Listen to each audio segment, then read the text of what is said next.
for no one's going to follow me. Don't do it. Oh, my God. I can't. Can all of our listeners hear the terrible sound right now? No. I'm ready. He said no. No, you're not. Oh, my. Kyle, no. Oh, my God. No. How was that? I'm shaking, and it didn't even happen to me. Oh, my. Folks, he is still upright. You gotta hold it. Okay. On a scale holding. of 1 to 10, how was that experience? Are you burnt? I am not. I don't think. That was awesome. You're all right. It was pretty awesome, wasn't it? Did you soil yourself? I did not. He did not, ladies and gentlemen. He did not. Get on the microphone, Kyle. Checking the floor. Get on the microphone, Kyle. That's a terrible place. Oh, my God. It's just a terrible idea. It wasn't. It's an awful idea. So I think the idea is to hold that on you for as long as you can. Yeah. It was just a second. I did it less than a second. Oh, my God. Wow. What does that smell? It was like right in the pit. Right in the In the pit. pit? I didn't hit you in the pit. It was here. I didn't. In the softest place on the body. Oh my God. I got to get out That of just here. brought us up to 31 viewers. I can't believe you actually did it. What do you mean? You told me to. I was about to put it away. I thought you were more responsible. I'm not mad. I said do it. What do you mean more responsible? You told me to do it, and I only did it for less than a second. He gave me a quick. All right. It didn't even stun you.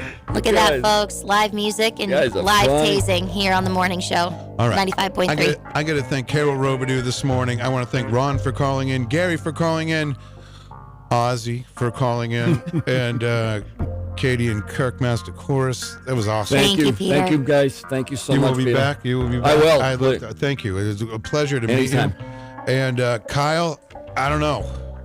You kept He's a saying. man. You kept saying, "Do you want I to was fake peer it?" pressured by Melanie. And then you said, I was peer pressured. You kept saying, "Do you want to fake it?" And then we didn't fake it. It was real. Wow. That was It went real. down. I didn't say fake it. Why do you have to say stuff I was saying in private?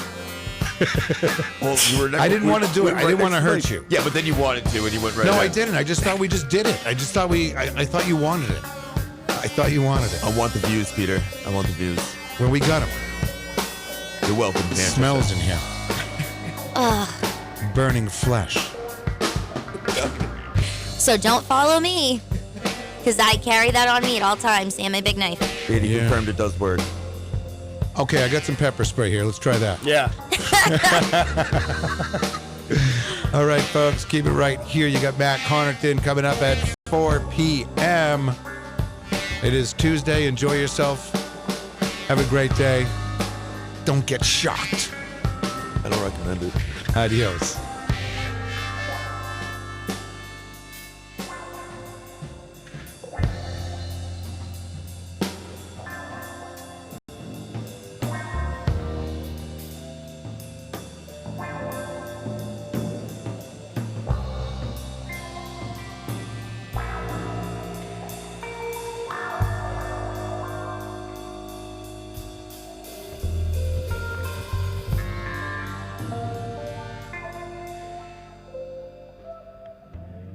You ought to be ashamed of yourself. Bring your kitchen to life with Queen City Cabinetry, located at 87 Elm Street in the historic Sunbeam Mall in Manchester. Open Monday through Friday, 9 a.m. to 5:30 p.m. and Saturdays, 10 a.m. to 2 p.m. They can be reached at 603-222-2007 or on the web at queencitycabinetrynh.com. Come see the possibilities. Queen City Cabinetry, another proud sponsor of WMNH. Diz's Cafe is the place to put a smile on your face. Judy and the crew will take care of you. Bring your appetite and treat your taste buds right. Diz's Cafe is always a winning choice. Breakfast, lunch, or supper.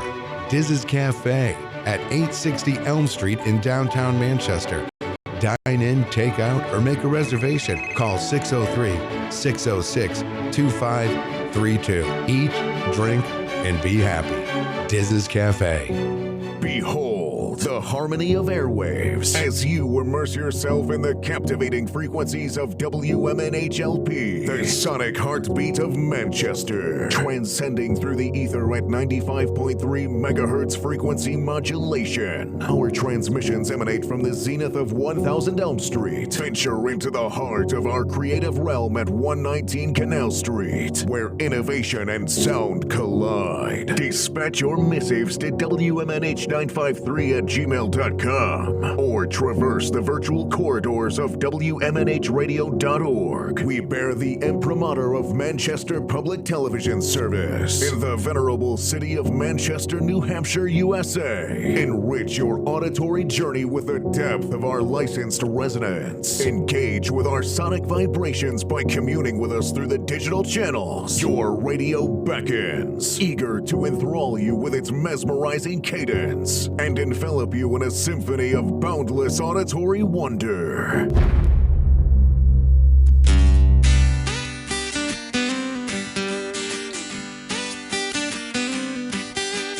Met a young lady, she said her taste was great.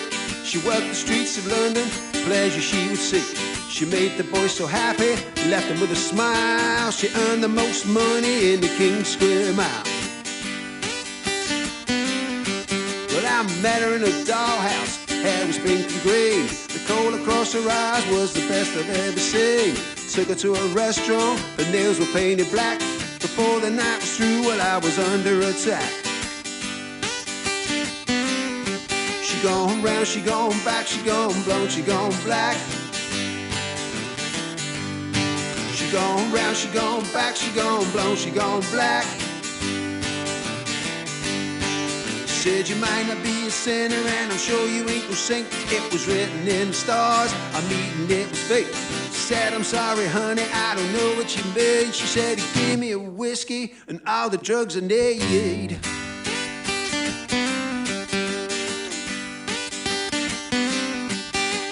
Met her in the city, the bar was underground. Papa's hitting high was a rockabilly sound. Wrong place, wrong time, inch of my life.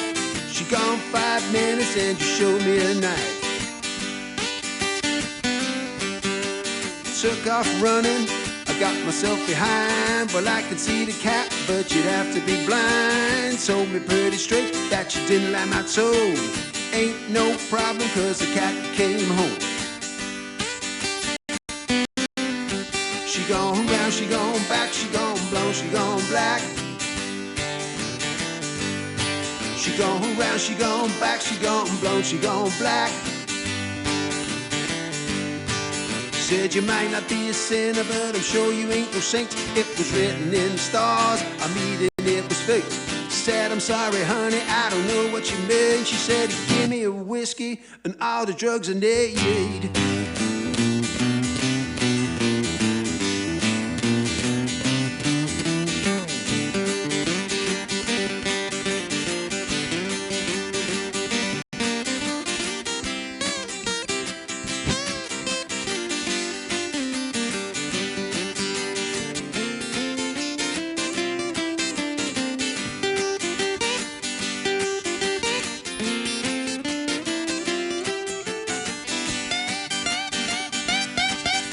You might not be a sinner, but I'm sure you ain't no saint. It was written in the stars, I'm eating it was fate. Said, I'm sorry honey, I don't know what you mean. She said, give me a whiskey and all the drugs I need.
voice in my head has been here for too long.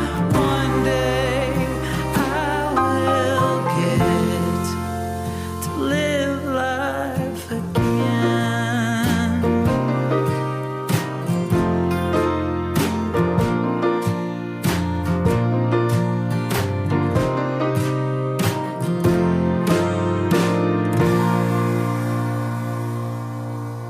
You're listening to WMNH 95.3. The commander to the supreme leader, Matzo coming down.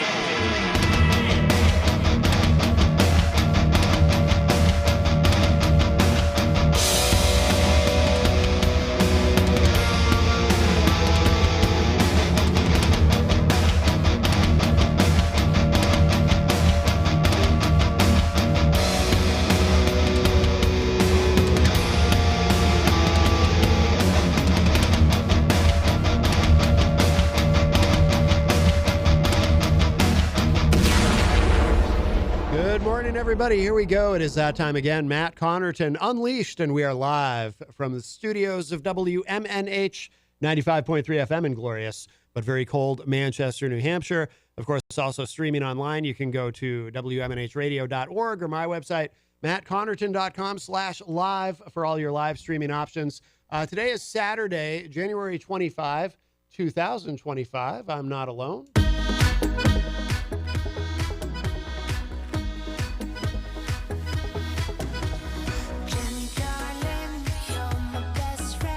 Good morning, sunshine. Yes, Jenny is here at the news table. Present and accounted for. And let's see. By the way, so we opened the hour with a couple of radio premieres. The American radio premiere of the brand new track from Naked Without It. They're from the UK. They were with us on the show recently, Skyping in, called All the Drugs. Great song.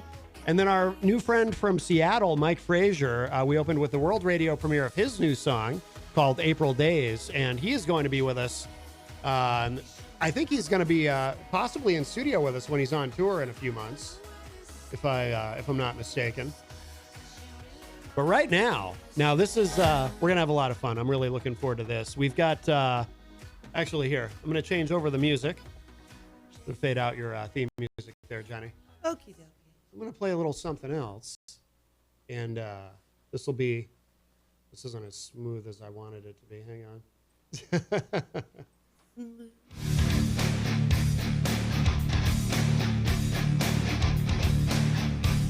We have, as featured recently in Paper Jam magazine, our wonderful friends at Paper Jam, we have NOTley Crue here with us. Welcome, everybody. Yes. What's going on? Hello. Yo, how's it going?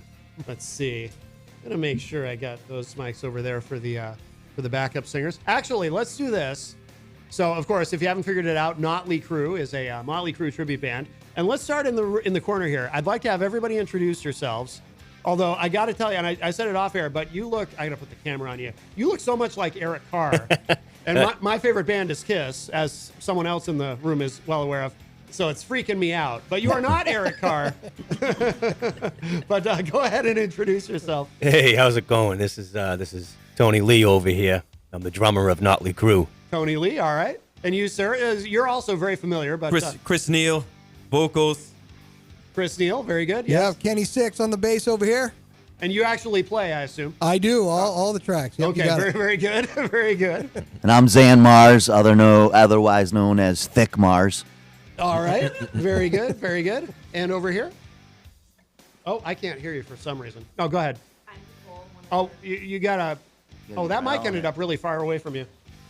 Let me pull this up here. Go ahead. I'm Nicole. I'm one of the NOTley girls. Okay, welcome, Nicole. Brittany, also a NOTley girl. Okay, welcome. And you're the backup singers. For those who can't, I gotta remember to switch these cameras over so everybody can see everybody here. Oh, that's already on you. Okay. So we've got the whole band here. This is great. That doesn't always work out on a Saturday morning. And you're all gonna play live for us. What are you gonna play?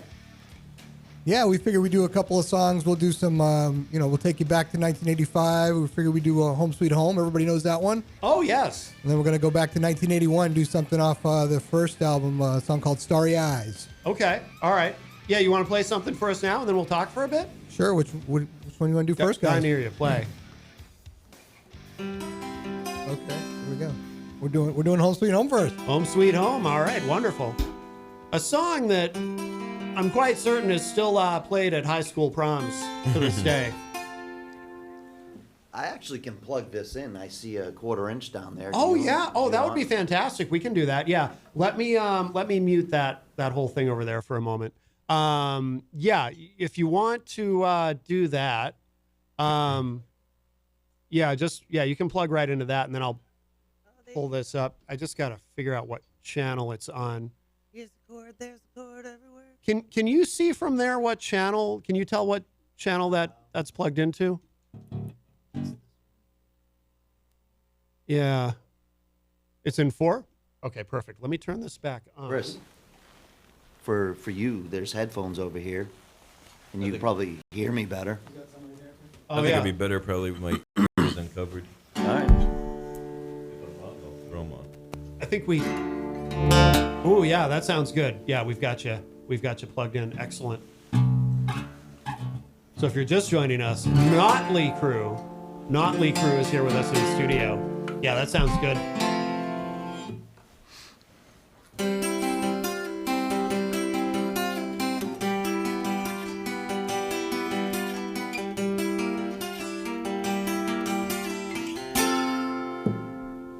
You know, I'm a dreamer,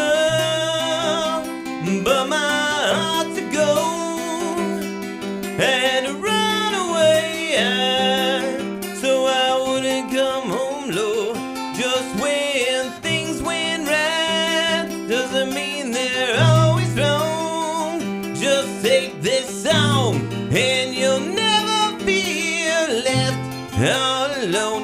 Take me to your heart, feel me in your bones. Just one more night, and I'm coming off this long and winding road. I'm on my way, I'm on my way, home sweet home. Tonight, I'm on my way, I'm on my way, home sweet home. You know that I've seen too many romantic dreams, up in lights falling off the silver screen. My heart's like an open book for the whole world to read. Sometimes nothing keeps me together at the seams. I'm on my way, I'm on my way, home sweet home. Tonight, I'm on my way. Just set me free, home sweet home. Home sweet home.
Very nice. Very That was nice. awesome. Well done. Well done, everybody. If you are just joining us, we have NOTley Crue here with us live in studio on this Saturday morning. And so tell us about the origins of NOTley Crue. Why did you all decide to do this?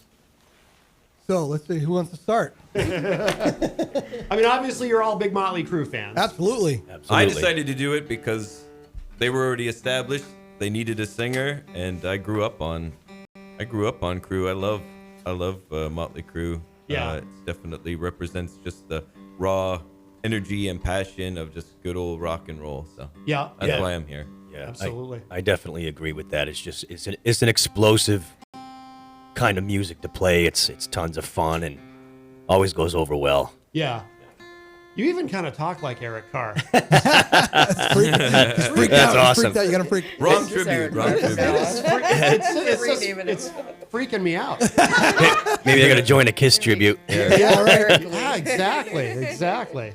Yeah, basically, it got started out of I won't say a joke, but we were in a different band. We decided on a Halloween to actually dress up as Motley Crue. Yeah. And do kind of a one set of their music. We realized we had so much fun playing it and loved the music so much that it evolved into this. Yeah. That's kind of how it happened. 2019. Yeah. Yep. Oh, very cool. So that's when it's so you guys been at this a while. Yep. Has it been the same lineup the entire time? No, we've had some changes. Yep. Okay. Yep. We've had some changes over the years for, we needed people who are completely dedicated to it to pull it off live, because we do. You do? You do I. We do a full tribute, so we're getting, we have the full Shout at the Devil era costumes we used. Yeah. So we needed people who were dedicated to that look, who are gonna shave when needed, who are gonna perform the part and act the That part. was a dig. Well, now Vince Neil has had a beard at some point, right? Yeah, well, we're not on tour right now, so this is my hangout. This is my hangout at the beach. Yeah. Don't have to worry about it, but obviously theatrical makeup doesn't work on a beard, so I shaved this off. That could be We fixed go by back to the tonight. theatrical makeup. So. Yep. So yeah, we were anti shaving for the promo, but when we do the gigs, it's as you can see from the shirt. Yeah. It's all legit. Shout at the devil. Yeah, you guys brought us shirts. Thank you so Yes, much. yes, you got it. And some pics too. You got pics. Did you guys charge them? No, of course not. What the hell? You can invoice us. We're not doing this for free. I thought the pics were LED or something. I'm like, charge them? Oh, yeah. That's a good idea. Also, wrong tribute. Gene Simmons over here. Right. Nice. Yeah, Make a buck. Oh, yeah. I just came up with $1 million idea. There you go. There you go. Seriously. Now, what's kind of the range in terms of the songs that you play? Like, do you cover? Like, I assume you don't do anything from the Karabi era, right? Because certainly Vince Neil would not do that. But we're not opposed to it. Yeah. We've talked about it. We've done, I think, what the most recent stuff is Afraid, maybe? Right? Yeah. Oh yeah. Yep. We do that one, but we kind of. I mean, the people want the earlier stuff. Yeah. So because we're at that Shout at the Devil era costume, we definitely start out with a lot more songs from the first two albums. Okay. And then we mix in the other stuff, the hits, obviously, and and then we'll do whatever people want. The goal in the future. We will. Yeah. The goal in the people will do what we want. Is to expand into the other era costumes as well. Yeah. So we're starting out with this. We think this is the strongest era for them. This is what made the mark for them. So right. That's where it's at. So we'll start there. That makes sense. How many songs as a band do you know? How many Motley Crue songs do you have? Anyone want to take a stab? Go ahead, Xander. I'd say like 30 probably. Oh, that's quite a bit. I mean, we know all the hits. Yeah. Everything that had a video for the most part, except for "You're All I Need." Okay. We. I forgot about that song. Yeah. I literally forgot about You're that. all I need. Yeah. It's such a huge. That song's such a huge production as far as. Yeah. So anything that had a video, we pretty much have. For the most part, 100% down. There's a few that it's like we we played it, and then we're like, did it go over? And then it's like, we're gonna keep working on it. So Yeah. No, that makes sense. We've got a lot of deep cuts on the set as well, which a lot of people in the crowd appreciate, especially true Crue fans. Yeah. They love that stuff. Like what? We just actually added Danger to the list. Yep. Yeah, to round out Shout at the Devil, we realized we were playing all of Shout at the Devil except for Danger. Oh, no kidding, yeah. So, yeah. So might as well just finish it off. This is Hollywood. Yep. Now we can do the whole album in a show if we wanted to now. Oh, that's which is cool. Yeah. Very cool. We can. Oh, okay. Yeah. With the curtain drop. Do you have any special effects that you use during the show? Is there any kind of other than We have just lights. We have lights that move. Ken to keeps the his show. pants on. Yeah. I haven't played naked yet. Yeah. Well, there'd be legal issues with that probably. Yeah, I mean we do. We bring the whole thing in. We've got the smoke. We've got the lights. We've got we use video. So we like to, obviously, we're impersonating them, but we like to bring the videos into the performance so that people kind of get transported. Yeah. They're like, I remember this now, and we provide that soundtrack while they're kind of watching the movie. Yeah. So it's kind of I think it creates a cool aura. Yeah, it's an event. We've got our Shout at the Devil red light boxes we stand on, Oh, illuminate nice. us. Yeah. As we start in the beginning to start the show. Yeah. We have the modern LED lights, and those are sometimes in sync with the music, so we get strobing and effect from those lights. Plus all our banners, as he said, we either use TVs or projectors to show the the time period and the influence. So it's kind of, you're watching us do it as a tribute, and you're remembering, if you haven't seen the videos, and certainly MTV doesn't play videos anymore. So, Right. If you haven't been on YouTube recently, it brings you back, especially if you were you were there during the 80s heyday, right? Yeah, At that yeah. time, yeah. Yes, it's pretty cool. It's a spectacle. Are there any Motley Crue songs that were challenging to learn as a band? I mean, I would tend to doubt it, but you never know. So I'm curious. Are there any songs that you've learned that had anything about them that was kind of unusual, that was trickier than maybe some of the others? Or Mick Mars is very unorthodox. Yeah. Like, you listen to it and you go, it sounds fairly simple, but because of his influences, his playing is, to me, I would say, not in a negative way, but backwards from what the average guitarist would play. So a lot of times I'm like, how, this is weird, so I'm playing something as close as possible, because it's just, my brain won't let me play this weird run that he does exactly the way he does it. So I'm like, I got to do this as close as possible. But when you're digging through it and nitpicking everything like that, he has a very unique style that I've always appreciated his writing and his playing. But when we started doing when I joined and started really nitpicking, it was like, wow, that's weird. Yeah. That's weird that he plays it that way. Is he not one of kind of the unsung heroes? Absolutely. I mean, one of the most underrated guitar absolutely. players. Yeah. Especially for how big the band is as a whole. Yeah.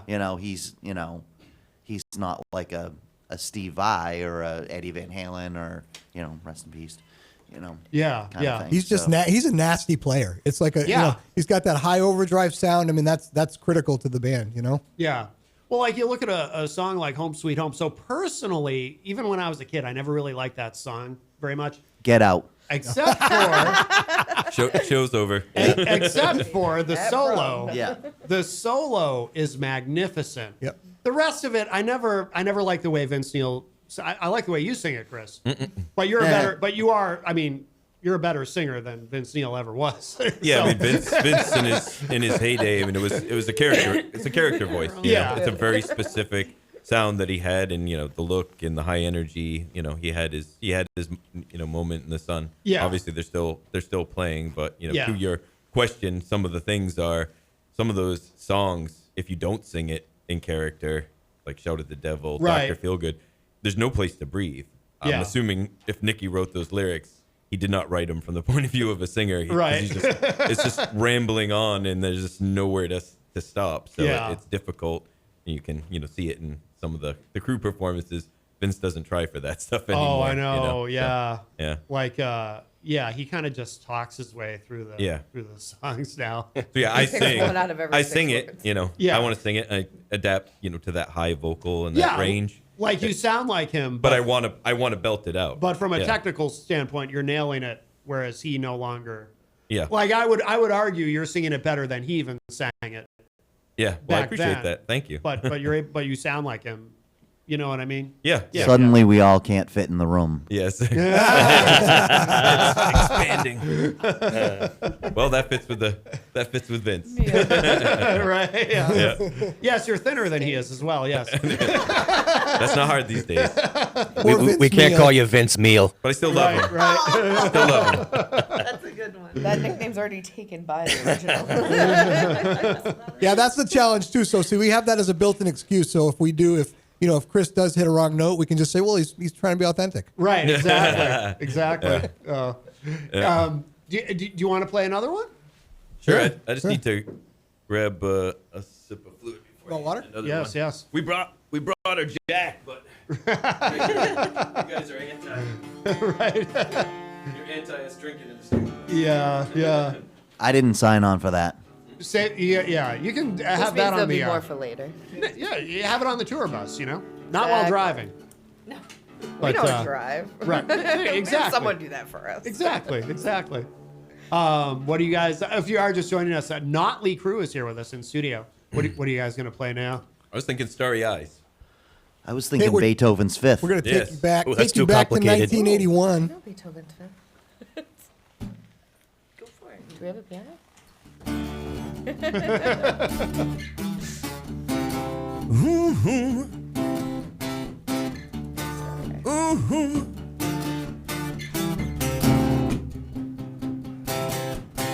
When she laughs, she's got the power of a child in her eyes. And when you cry now, she'll hold you like a man's supposed to be held. I keep getting towards how I feel. I get right in the song and no, set her free. She needed a friend to come back to me. Starry eyes. Whoa. Ooh, starry eyes. Whoa.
oh no.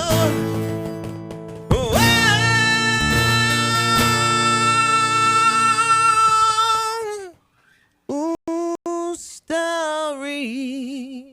That's NOTley Crue at the Coffee House open mic session.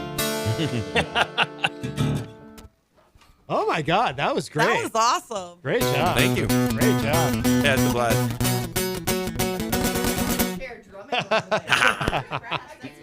Someone has to keep us in time. That's right. That was totally working. How many drums have been played on that chair? Killing it. Oh, yeah. Good question. Start Way using off my mic. shoulders, my legs. I think that was the first. Very cool. If you are just joining us, NOTley Crue is here with us live in studio today. And no, that sounded really good. That song, boy, I haven't heard that song in forever. Has Motley Crue ever played that live? Yeah. Yes. Yeah. Have they? Yeah. There's Back actually, in we played 84. the live version. Yep. They have a live version. Oh, Yep. okay. That's excellent. And we do that for the live show. Very Yeah, it's people seem to like it. It more does go over upbeat, well. Yeah, high yeah. energy. Yeah. As it's a great performance in, like, what did you say, 84? Yeah. Oh, it's a great song. That's another one I had forgotten about. But Yeah, it's kind of a deep track. But Yeah. Tons of fun to kinda play. out front, but that's fun. Yeah. We were just trying to think of something that you could deliver in here on acoustic. Yeah. Yeah. No, it was a great There's choice. a ton of stuff, but we don't have the electrification stuff. Yeah. Live wire. Plug me in, I'm alive tonight. Could probably do it. Do you want to? You can if you want. We have Doing time. it. If you want to play We can another try. one. We can try. You guys sound fantastic. I'd love to hear more. Yeah, go for it.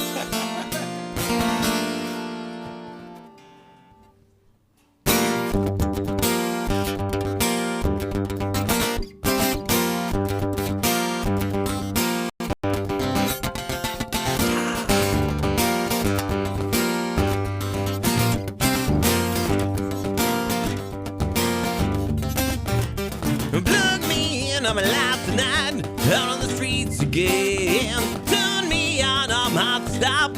Something you'll never forget. Take my fist to break down walls. I'll talk tonight. No. Better turn me loose. You better set me free. Cause I'm out of the young, running free. A little bit better than I used to be. Cause I'm alive. Alive wire. Cause I'm alive. I'm alive wire. Cause I'm alive. Alive wire. Cause I'm alive. I'm alive wire.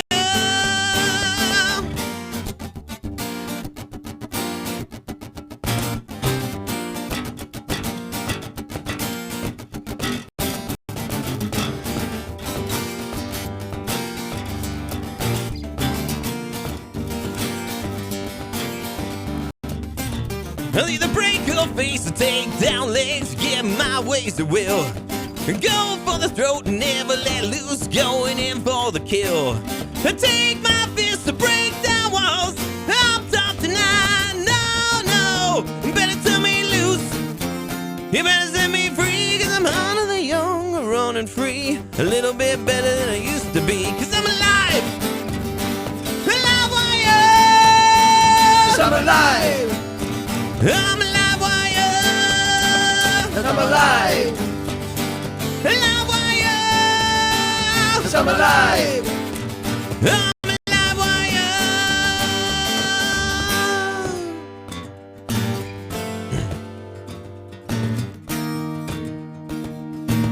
Woo.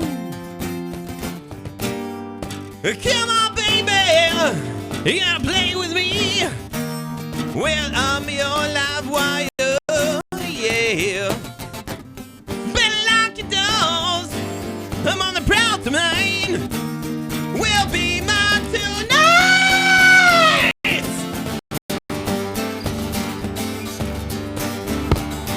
Cause I'm alive. Alive wire. Cause I'm alive. I'm alive wire. Cause I'm alive. Alive wire. Come on, be my baby. Be mine tonight. Cause I'm alive. I wanna love you, baby. what the world go round tonight. I'll give you everything you wanna say. Plug me in, I want to know. Come on tonight.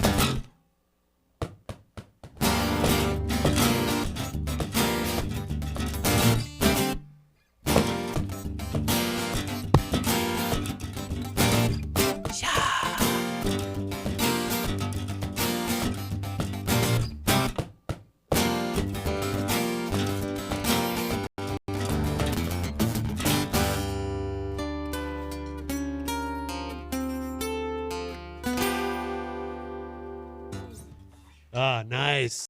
These couch drums are fantastic. They're killing it over there. Yeah. We needed it for that one. I think this is the quietest I've ever played.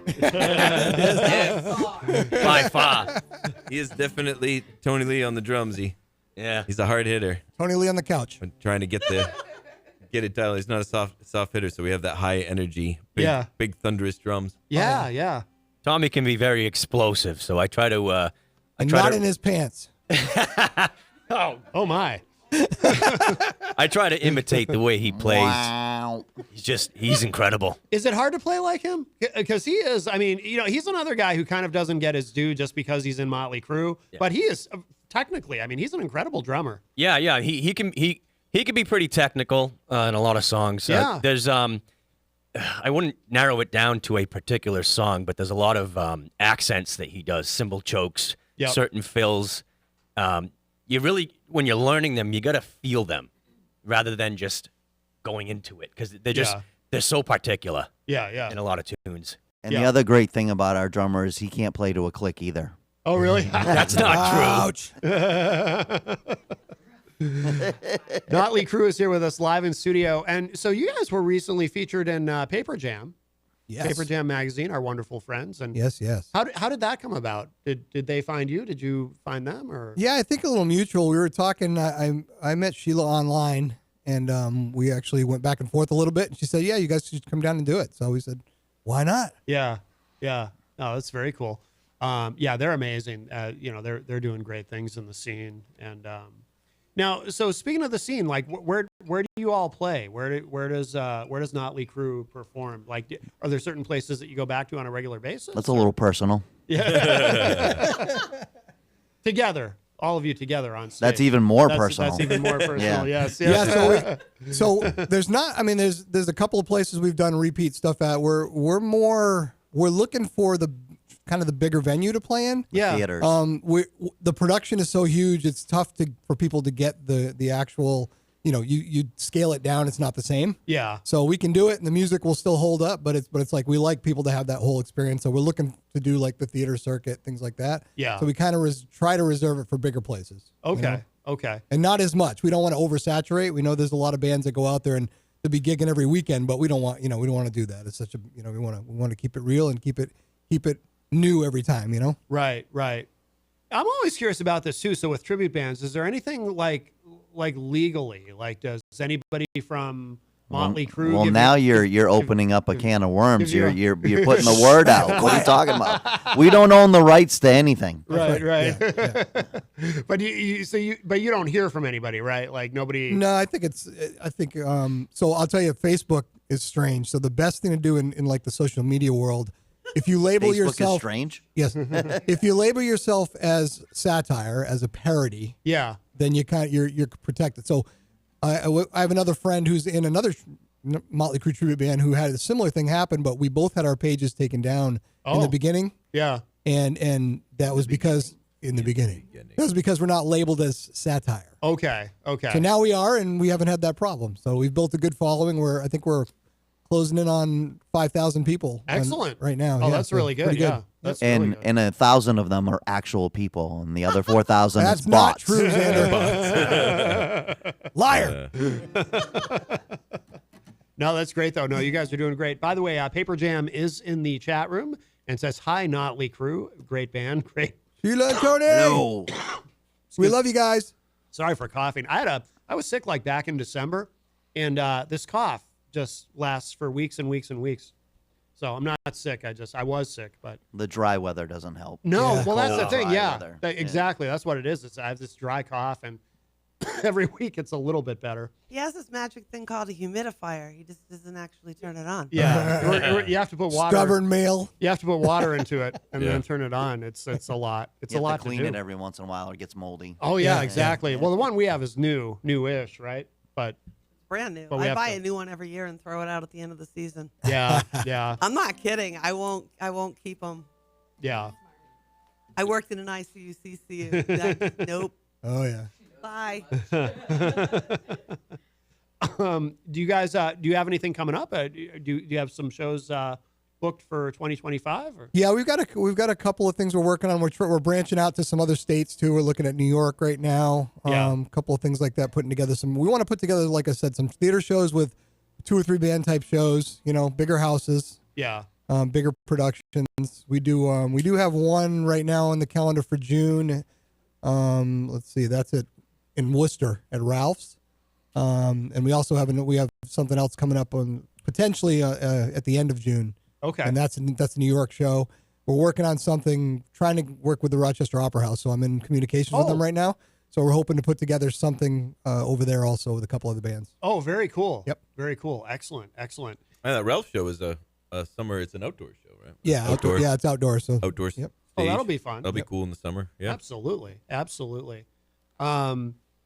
Is it a lot of work to get into? Because you do the whole, when you play live, obviously you're in full costume. I mean, is that a lot of work to get into that, or Yes, is it pretty easy? definitely. Is it- Absolutely. Yeah. Absolutely. Yeah. We have our costume designer Brittany over here in the room. Oh, okay. If it weren't from her or for her, we wouldn't make it. So her and the other girls help us out a lot. Brittany actually designed and made all the costumes pretty much for us. Oh, no kidding. Stuff online, it's very, very frustrating. You cannot find anything of 80s like rocker stuff. Really? Yeah. Everything's, like, You super actually like generic. hand stitch this stuff? I literally went That's and crazy sourced cool. my own fabric stuff. Oh, that's incredible. Wow. That's awesome. Sewed chains on Yeah. everything. Made fringe from scratch because that's pretty. She easy, learned real right? quick. But- You have to look up women's stuff.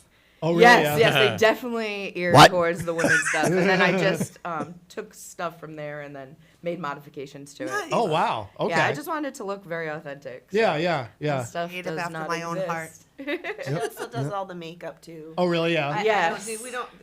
We help, but I mean, she's really. Oh, okay. I'm She very does good it at like if you give me a this, picture, I can make something look Spray like the hairspray picture. and so Nice. she's got them all done, and Oh, excellent. Excellent. she's good. Very cool. Yeah, so that's another thing. I mean, these lovely ladies here. We have a third one who couldn't be with us today, but they're in our show. I mean, they come Yeah. out, they do backups for most of the set now, which is really good. Adds another depth and dimension, kind of what Motley Crue does anyway. Yeah. Yeah. But we're even adding them to some of the earlier stuff, and it's sounding good. It's just bringing everything to a new level. Yeah, Motley Crue had the nasty habits, and we have The good routines. Motley Girl. Yeah, the Notley AKA the Girls. Notley Girls. Right. Yep. Right. Yep. Oh, Yes, very they're my nice. vocal backup support and gives me a chance to breathe. Yeah. Yeah. Yeah, the on stage, the costumes, they're great. Yeah. Put you in character. Yep. Feels awesome, but they're hot. They're uncomfortable. All of it's very hot. They're not very super functional once Right. you're in them. Yeah. Right, So yeah, the ladies help us a lot.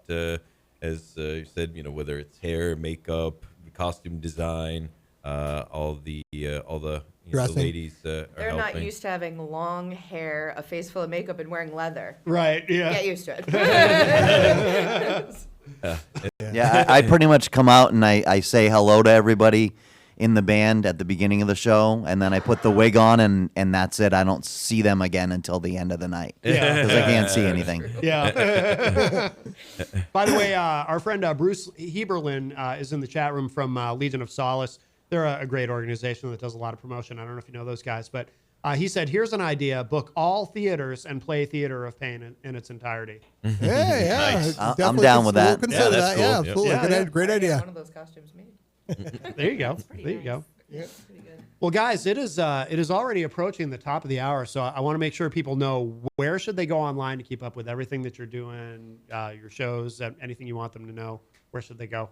Well, our Facebook site would be the first place to go to see any pictures, videos, any show postings. Definitely join Yeah. us there. Yep. Follow us on Facebook. Yep, it's at We Are Notley Crew. Okay. And that's the same with the website. The website is wearenotlycrew.com. Okay. Okay. Very cool. Very cool. And when's the next? Because you mentioned, is the Ralph show the next one you have coming up? Yeah, or? next thing on the calendar for now. Yep. Okay. Like I said, we're actively working on some other stuff in the pipeline. We'll see if it pops up soon or not. Yeah. Outstanding. Outstanding. Not to put you on the spot, but do you want to play one more to finish out the segment, or? Up to you guys. What do you think? Sure. What do we got? What do you want to do? I think you sound so good. I'm selfishly, I want to hear one more. How about this one? No, wrong band. Well, you got one guy over here. Part of it is the jacket. Part of it is the jacket. That's totally an Eric Carr jacket. I dressed up like the wrong guy today, I guess. The jacket, the hair, the sunglasses, everything. Hot in the Shade era. You look like Eric Carr from the Hot in the Shade tour. Yeah. Nice. All right, Z, get to the right tribute, will you?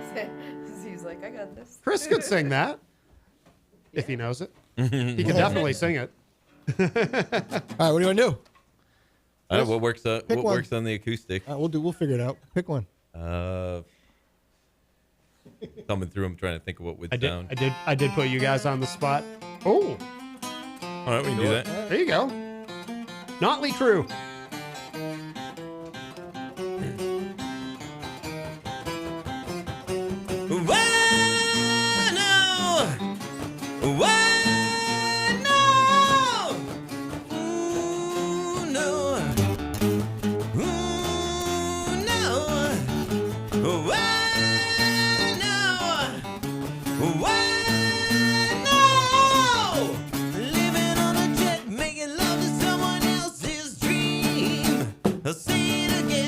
She puts her legs up, well, calls it good luck. Do you know what I mean?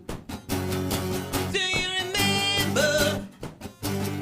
Well, I remember.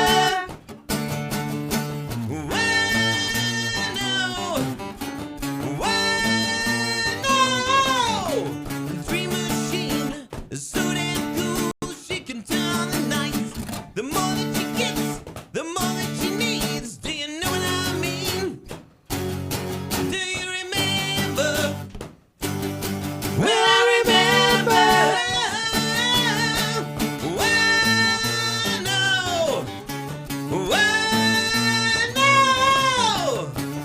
Too fast for love. Too fast for love.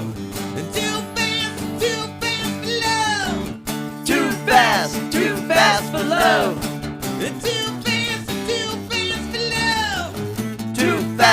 Too fast for love. Too fast for love. Too fast for love. Too fast for love. Why no? She's a streamlined queen on a sex-crazed movie screen. I'll say it again. She used her time up, have nothing to show. Well, mark my words. Do you remember? Well, I remember.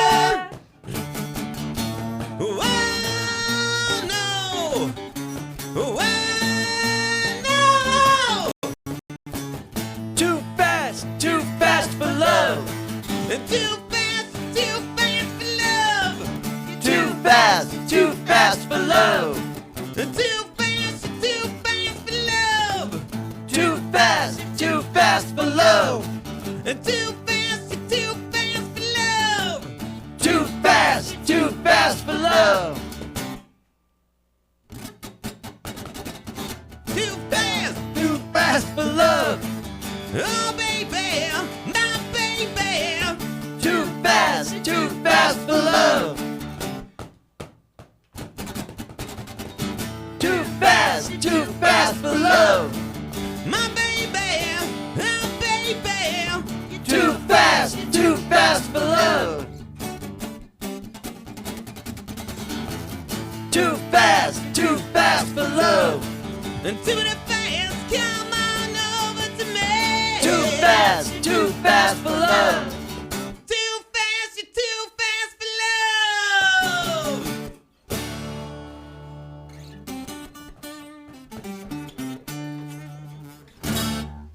Oh, fantastic. NOTley Crue, everybody. Guys, thank you so much. And ladies, thank you. Thank you, everybody. Thank you. Thank you very much. Nice to meet you, Matt. Thanks for having us. All right. Absolutely. What's the website one more time?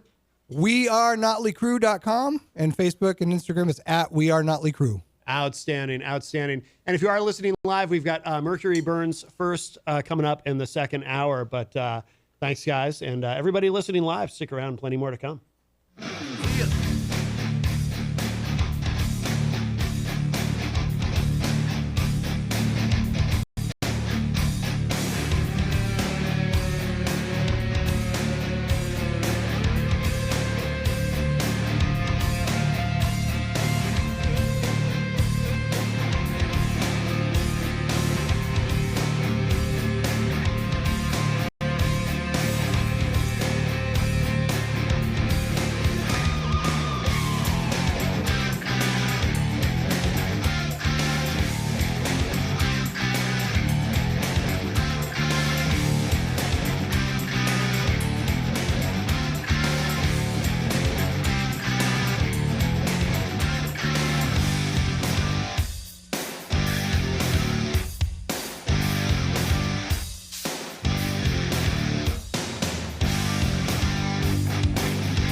times of crisis, you need a law firm that stands by your side. With over 40 years of experience, Craig & Getsoulis is dedicated to fighting for your rights. As former state prosecutors, our attorneys have the knowledge and trial experience to provide an aggressive defense against any charge, from DUIs to homicides.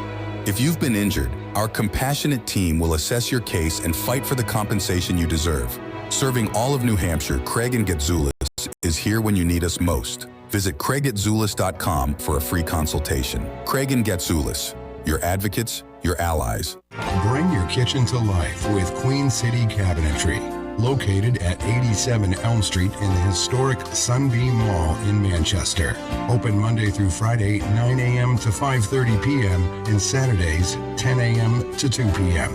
They can be reached at 603-222-2007 or on the web at QueenCityCabinetryNH.com. Come see the possibilities. Queen City Cabinetry, another proud sponsor of WMNH. Diz's Cafe is the place to put a smile on your face. Judy and the crew will take care of you. Bring your appetite and treat your taste buds right. Diz's Cafe is always a winning choice. Breakfast, lunch, or supper. Diz's Cafe at 860 Elm Street in downtown Manchester. Dine in, take out, or make a reservation. Call 603-606-2532. Eat, drink, and be happy. Diz's Cafe. When it comes to keeping WMNH on the air and your own personal or business computer needs, trust Groland Computers. Located on Elm Street in Manchester, Groland handles computer repair, virus removal, and custom-built systems. Are you looking for budget-friendly options? Check out our selection of fully inspected used computers. We offer tailored on-site solutions. No unnecessary expenses here. Visit Groland.com or call Groland Computers at 603-645-0101. Your tech, your way. Trust Groland Computers.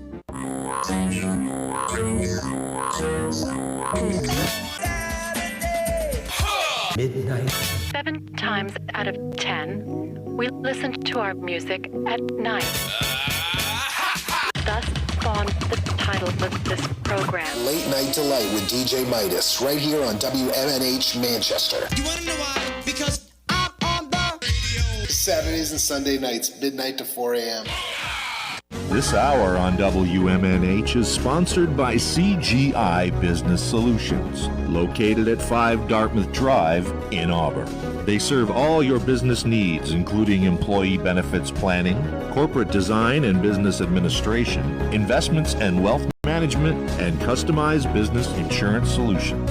Their phone number is 866-841-4600 or on the web at cgibusinesssolutions.com.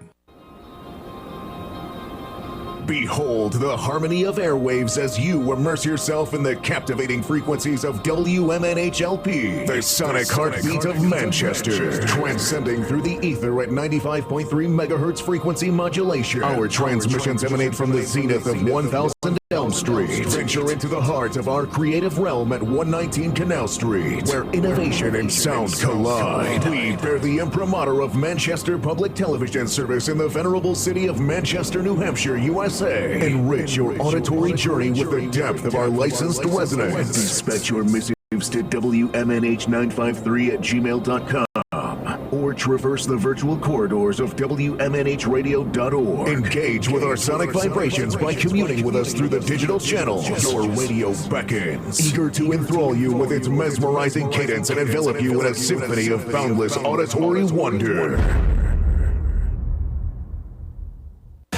WMNH, rip the knob off.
Oh, that is just epic.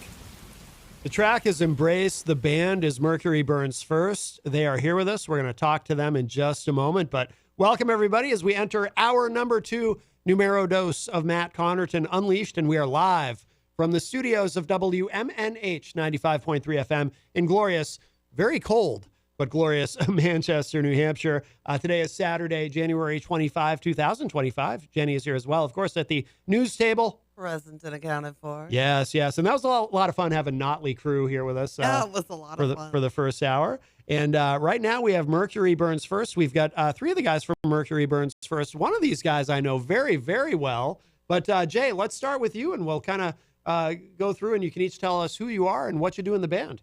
How's it going? I'm Jay. I'm the vocalist. I don't play any instruments in this particular project, but I play the vocal cords. Yes, you do. I'm from locally from Manchester area. Yep. Been playing in different bands around the scene and most of my life. Yeah, for as long as I've known you, certainly.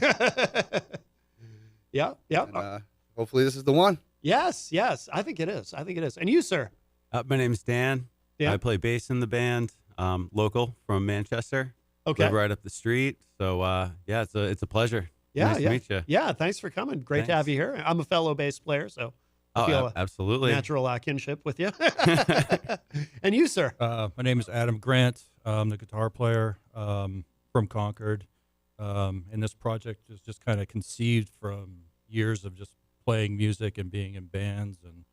And here we are. Yeah. So how long has Mercury Burns First existed? This is pretty new, right? It's roughly 2 years almost now. Okay. Is this your first release of this EP? Yeah. Yep. Okay. All right. Yeah, I really like. So we were kind of talking off air about which track to open the segment with, and Embrace is my personal favorite. I love the vibe, the guitars in that. There's something different about it that I think is really, really cool. And Jay, I've always loved your vocals. What is your kind of I mean, obviously, broadly speaking, we'd put you in the metal category, but do you guys have kind of is there a subgenre that you're trying to fit into? I mean, it's unique. The EP, it's a little different than, I can't think of anyone you sound exactly like. You know what I mean? There's something. We are like, I personally have approached this project a little differently, as anything that like comes along, I want to try to turn into something. Yeah. I've been very like guarded and picky about like what I actually want to like work on as a song, and in this, I'm not necessarily making music for just myself anymore. Like I'm taking everything into consideration. Like there might be something that I'm not too into that like someone else in the band is into that like ends up growing on me. Yeah. And it turns out to be my favorite thing. So it's more of a throw it at the wall, see what sticks, and not necessarily trying to stick to one type or style, or hopefully by the end of our second, third album, we've got a little bit of every genre in there. Yeah. And I think that was kind of like the general idea with putting this EP out and these particular songs first, was to show more of like, this, we're not just a heavy band. We have a little bit more to offer than, and I don't think we really wanted to pigeonhole ourselves into like the metal corner of music. So yeah, no, that makes sense.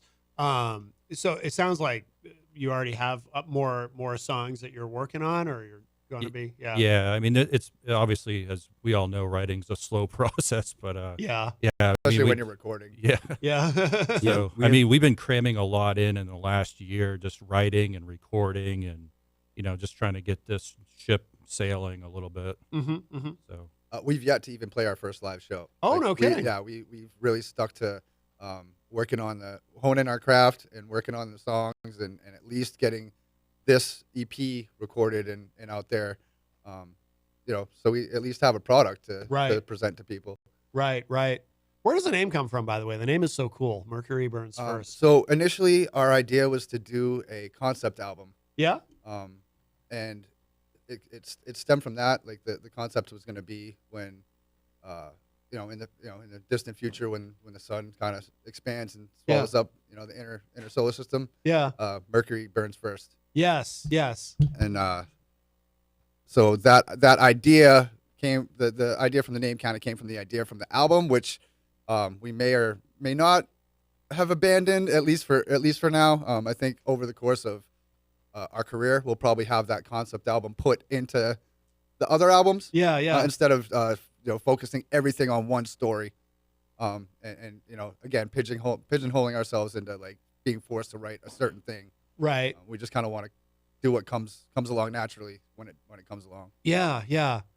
I do feel like listening to the lyrics, and you've always been a very interesting, back from your days in Function, your lyrics have always been really interesting. You got to kind of pay attention to what you're saying, because you've got a lot that you're trying to express, and I've always been really interested in your lyrics.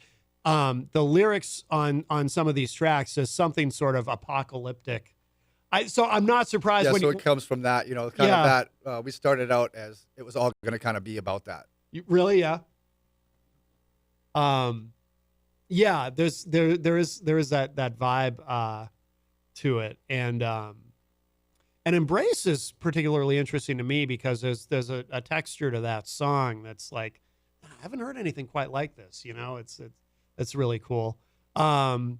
Are all the themes to these songs kind of like that, or are there like what are some things that you explore in these lyrics?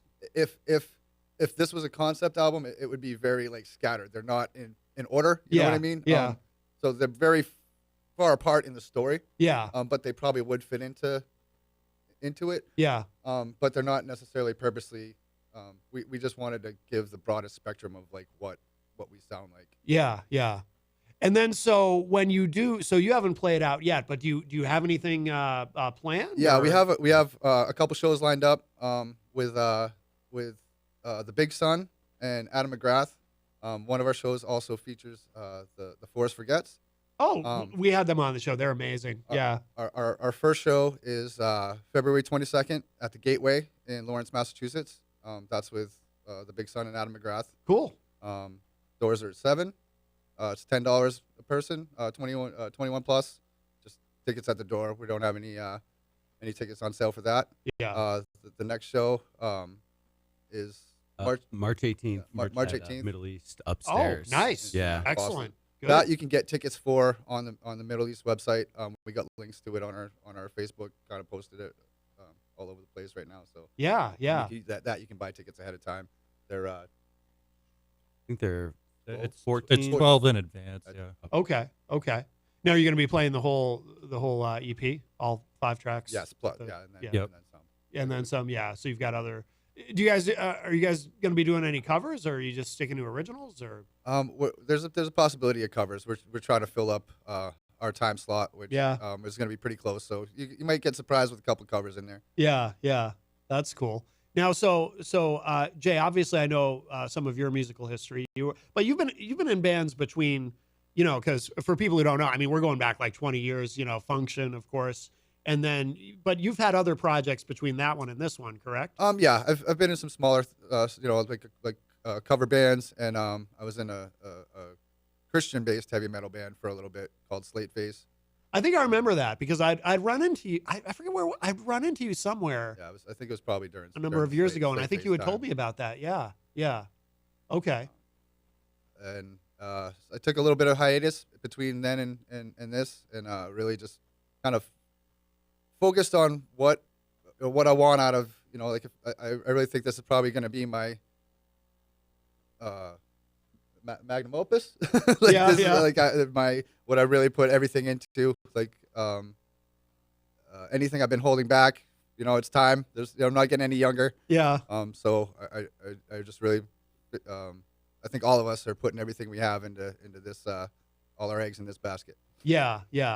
And I'm curious too with you guys. Like, I assume you've both played in other bands before this, and yeah, I played all through high school and college in bands, and then life started, and I I still played, but didn't take it as seriously. Yeah. And then the keyboardist in our band, Jeremy, me and him have been playing music together for 10, 12 years. Yeah. Just once a week, get together, a bunch of different guys, play covers. So, we played, our last show was like around Halloween. Okay. So we play, once a week. And then, and I was able to get him in the band. I think Joel said we need someone on keys. I was like, oh, I know a guy. So, and we've been playing together, every week for the past, I came into the band about a year and a half ago. They had an original bass player. Oh, okay. And then, I came check them out. And then, as bands do, people go different ways. And I came down and played, and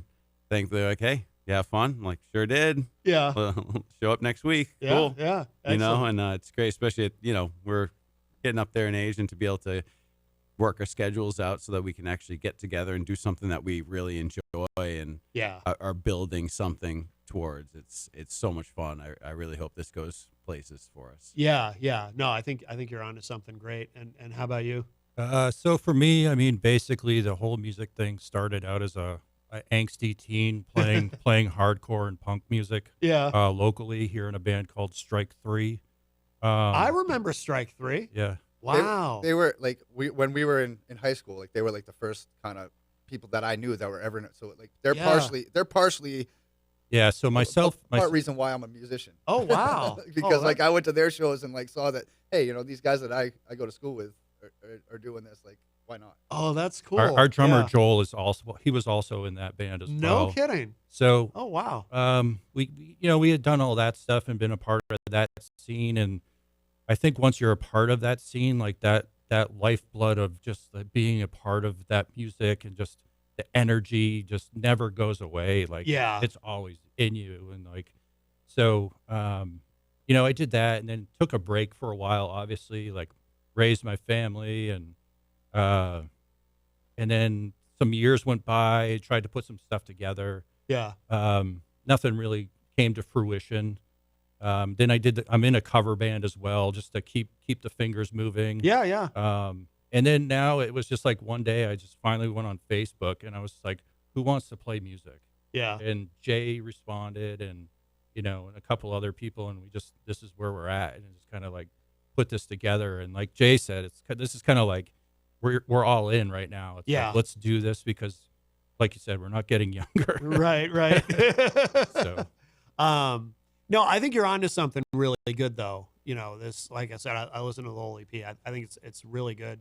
Tell me about I'm curious too about the cover art. I like the cover art. It definitely matches the name and the vibe of what we're hearing. But so that came to place. Our drummer Joel found this guy. His name's Matt Barnes. He's from the UK actually. Okay. And he does like a bunch of like I guess it's like Horace like book covers and movie art. And so he contacted him, and he's the one who actually put this together for us. Oh, no kidding. So yeah, no, it looks really cool. How much direction did you have to give him, or did you just tell him just? I think Joel kind of had the whole like he was the brainchild behind that artwork, and we were just kind of giving him the input, and it was kind of like his idea because it started out with the whole concept thing a little bit, and then it just kind of turned into that, and we went back and forth a little bit with the ideas. Yeah, and that's what we ended up with. Yeah, I encourage people to if you haven't seen it, go online and check it out. It's it kind of looks like it could be a movie poster, but yeah, it's cool. It's very striking, and I like the reds anyway because red's my favorite color. But yeah, no, I like it a lot. Like, was that something where when you guys saw it, like, did everybody in the band immediately like it, or did you have to kind of think about it? Or? I don't think so. Yeah, really? They actually sent us like a stock photo of like the guy sitting out front, the astronaut, and there was like a couple things that like I wasn't a fan of, and they changed it, and it now I love it. So yeah. There was a little like the hose coming out of his helmet was like a little phallic. Oh, really? I was like, I don't know if we're going, that's not going to be the theme we're going for, I don't think. Although it would get people people talking about it. Good conversation piece. But no, I do understand. Yeah, I mean, Joel, I think does a lot of the art direction too. He's a very artistic guy. You know, he released his own comic book, and you know, we he kind of makes allow him to paintings. take care of the art. Yeah, has a really great eye. For art. I mean, he's great. He's put out a comic book. Yeah. Oh, no kidding. He put out a comic a couple of years ago. Oh, very cool. Yeah. JOL, Joel. Okay. Yeah, but he's at art shows in Boston and stuff with his painting and everything. So I think we have a lot of different directions we can go in with this. With you know, not only the music but the art and the live show. Yeah. You know, I think we have a good direction. Yeah, yeah.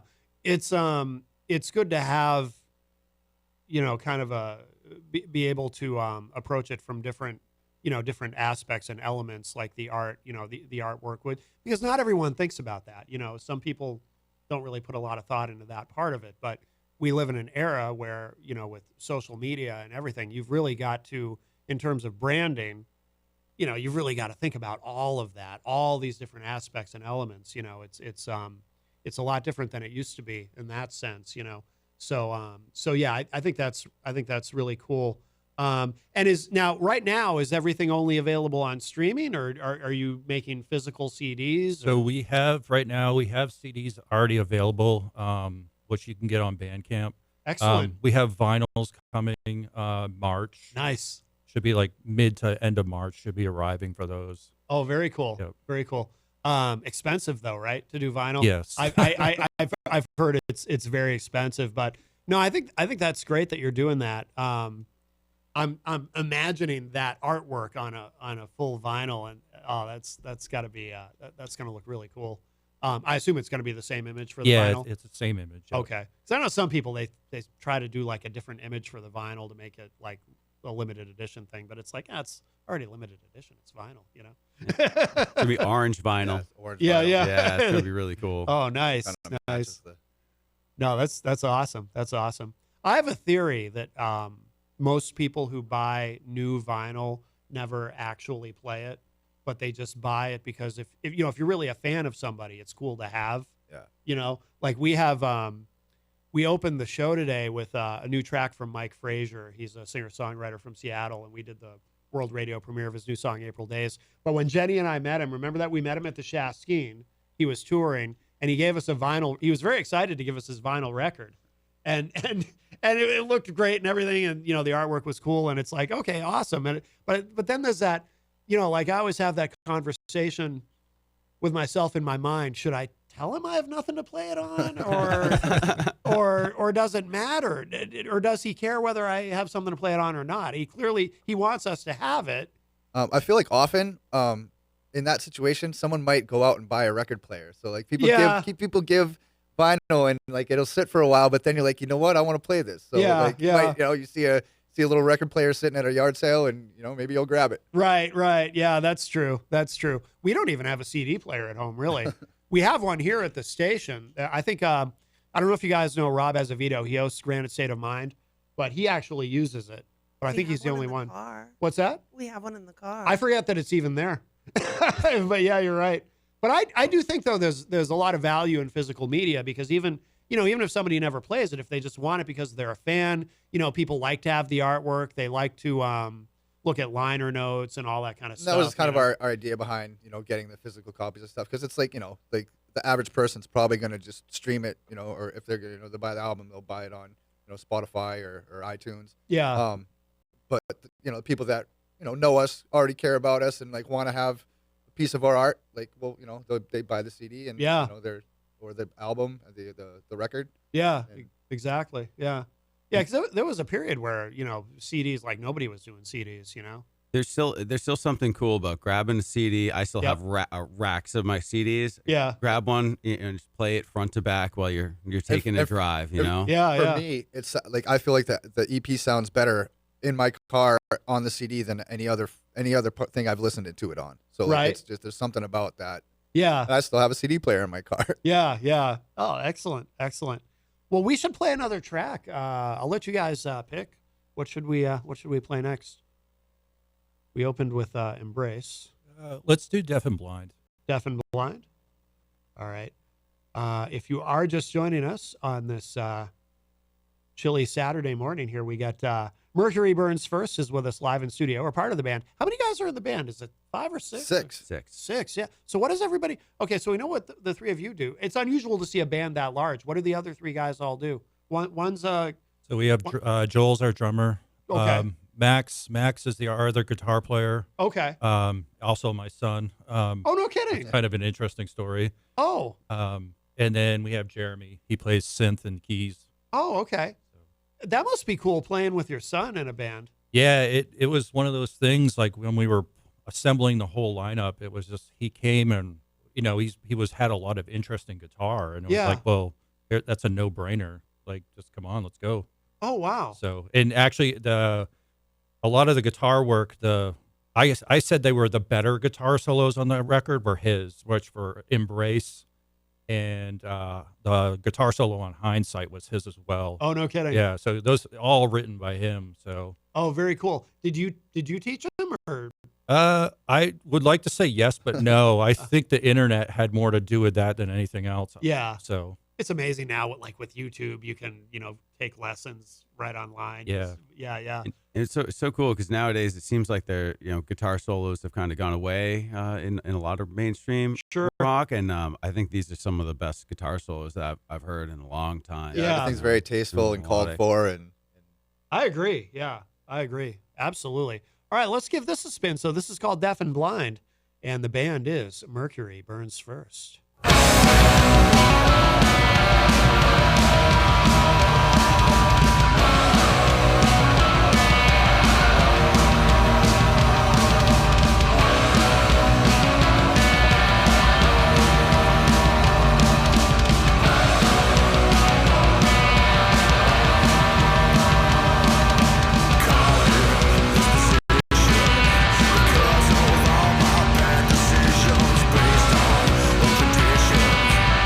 When silly superstitions are found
That'll get the blood pumping on a cold Saturday morning. I love it. The band is Mercury Burns First, and that is called Deaf and Blind. And we've got 3 of the guys from Mercury Burns First here with us live in studio. Great track, guys. I love the energy of that. Thank you. Thanks. Really, really good. We have Jay, Dan, and Adam here from the band joining us. And where do you guys record? Where did you record the EP? So we did this at right around the corner at Blackheart Sound Studio. Oh, nice.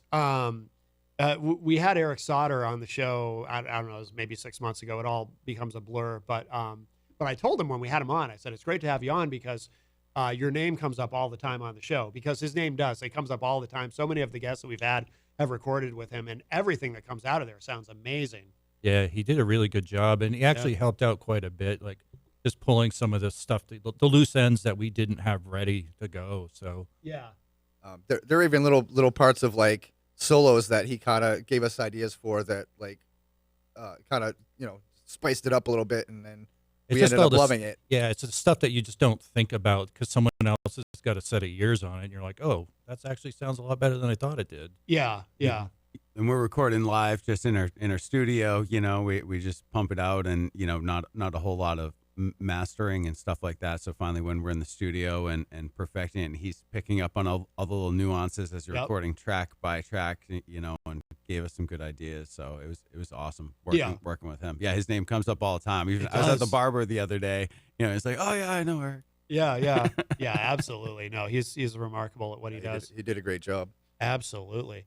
How long was the process of recording these? I mean, it started like. It was dragged out because I think initially we thought we were just going to go right in there and pump these songs out and be done with it. But it took probably a better part of like 4 or 5 months to and it was like just odd, like a couple days here and there. It wasn't like consistent. Yeah, it was spaced out. So it was spaced out. But I think it was just also just the learning curve of being in the studio and being like, oh, like we actually need to take some time and do this the right way. Yeah.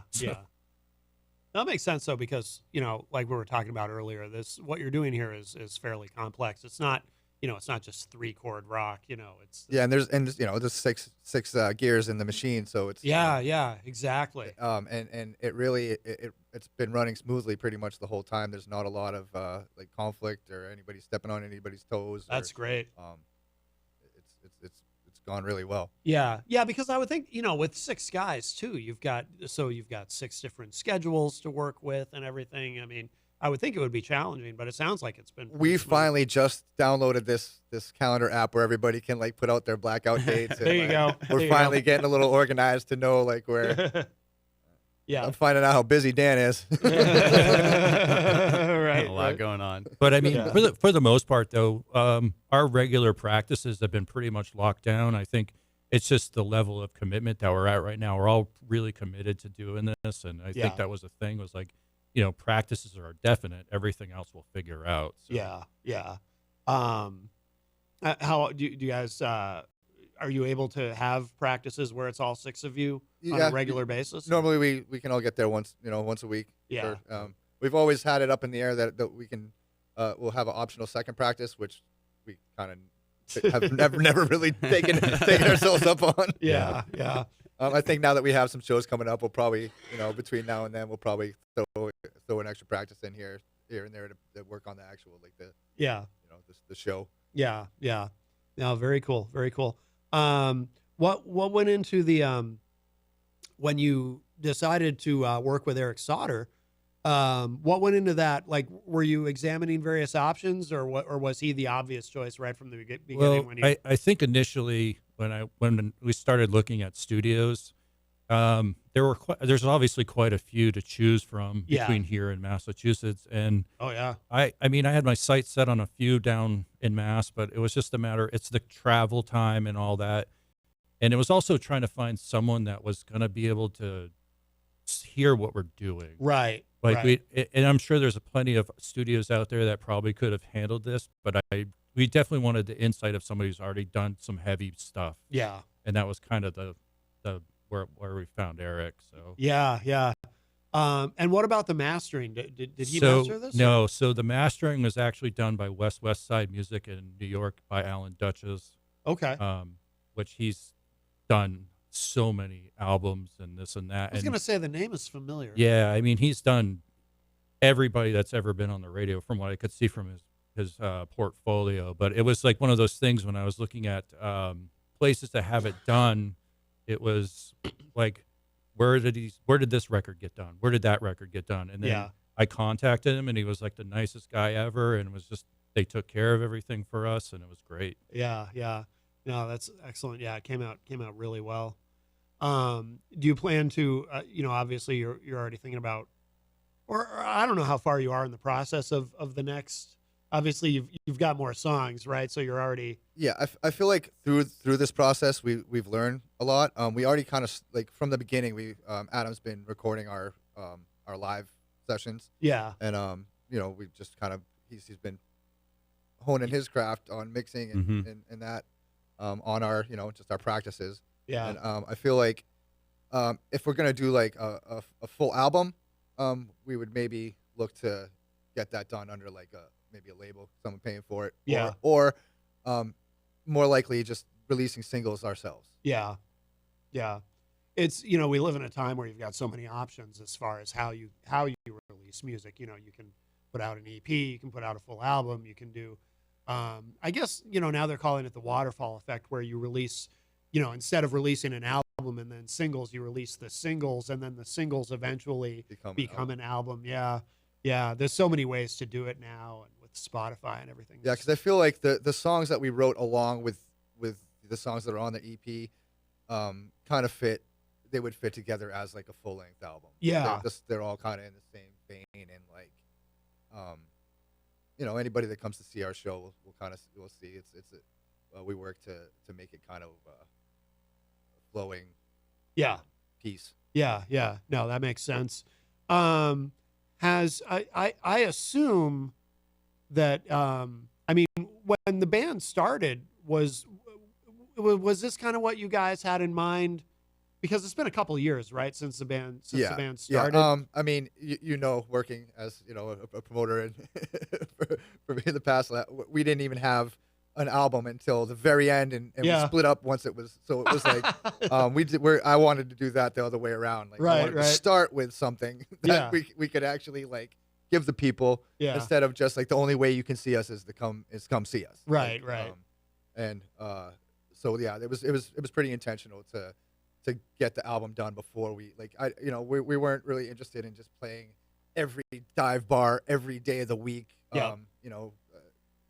Function was the house band at the bomb shelter, and we played like 3 days a week at the same. I remember the same bar. So it was like that was not what we were looking to do with this. Yeah.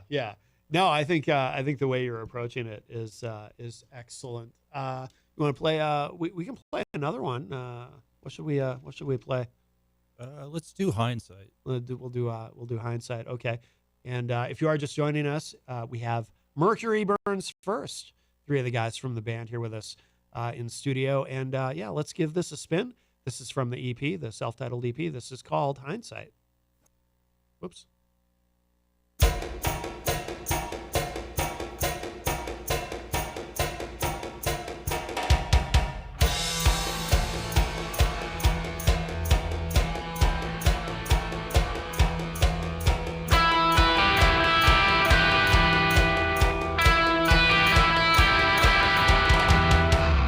If I look hard enough, the writing's on the wall.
That is cool. That is called Hindsight. The band is Mercury Burns First.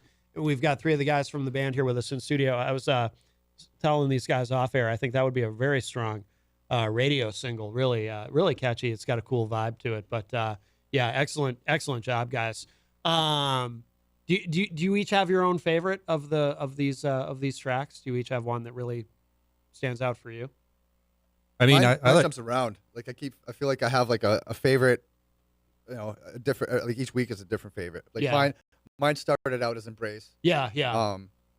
And Respond is our heaviest song, and that's like it's a different vein from like the kind of the few that we played. So like it's hard to put that against like the song we just played. They're apples and oranges. So like I would say like that's my favorite like mellow song. Yeah. But Respond is my favorite heavy song. Okay. It varies. Yeah. What about you, Dan? Yeah, I have to say Embrace is my favorite song. I love that, just kind of the more mellow vibe, and then it hops into a lot heavier later on.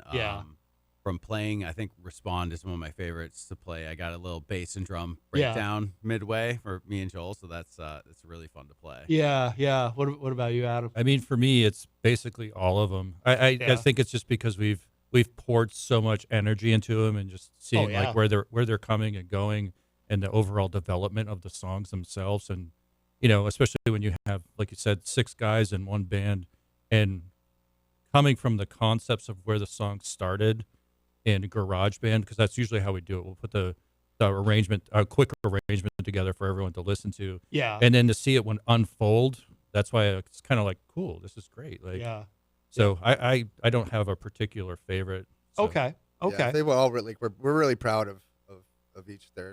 They're all our children, and they all have something special to us. Yeah, no doubt.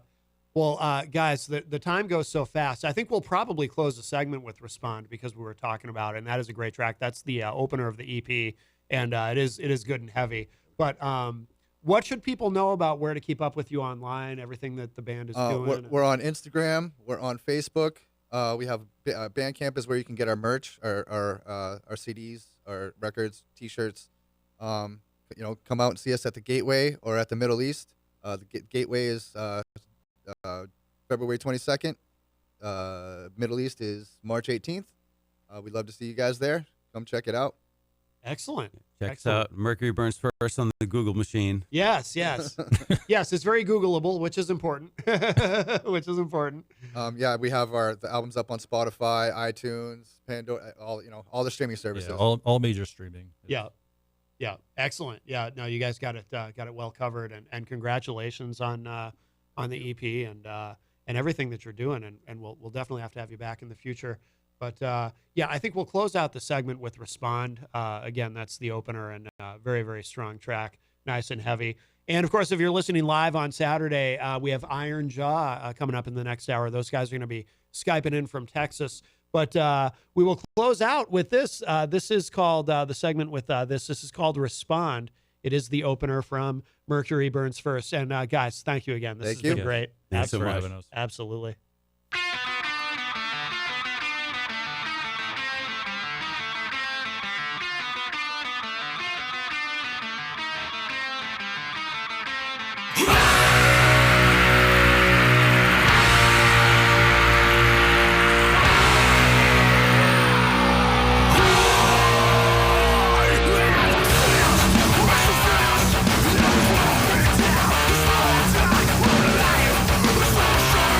We're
In times of crisis, you need a law firm that stands by your side. With over 40 years of experience, Craig & Getsoulis is dedicated to fighting for your rights. As former state prosecutors, our attorneys have the knowledge and trial experience to provide an aggressive defense against any charge, from DUIs to homicides. If you've been injured, our compassionate team will assess your case and fight for the compensation you deserve. Serving all of New Hampshire, Craig & Getsoulis is here when you need us most. Visit CraigGetsoulis.com for a free consultation. Craig & Getsoulis, your advocates, your allies. With Queen Cabinetry, located at 7 Street in the historic Sunbeam Mall in Manchester. Open Monday through Friday, 9 a.m. to 5:30. Saturdays, 10 a.m. Can be reached at 603-222-2000.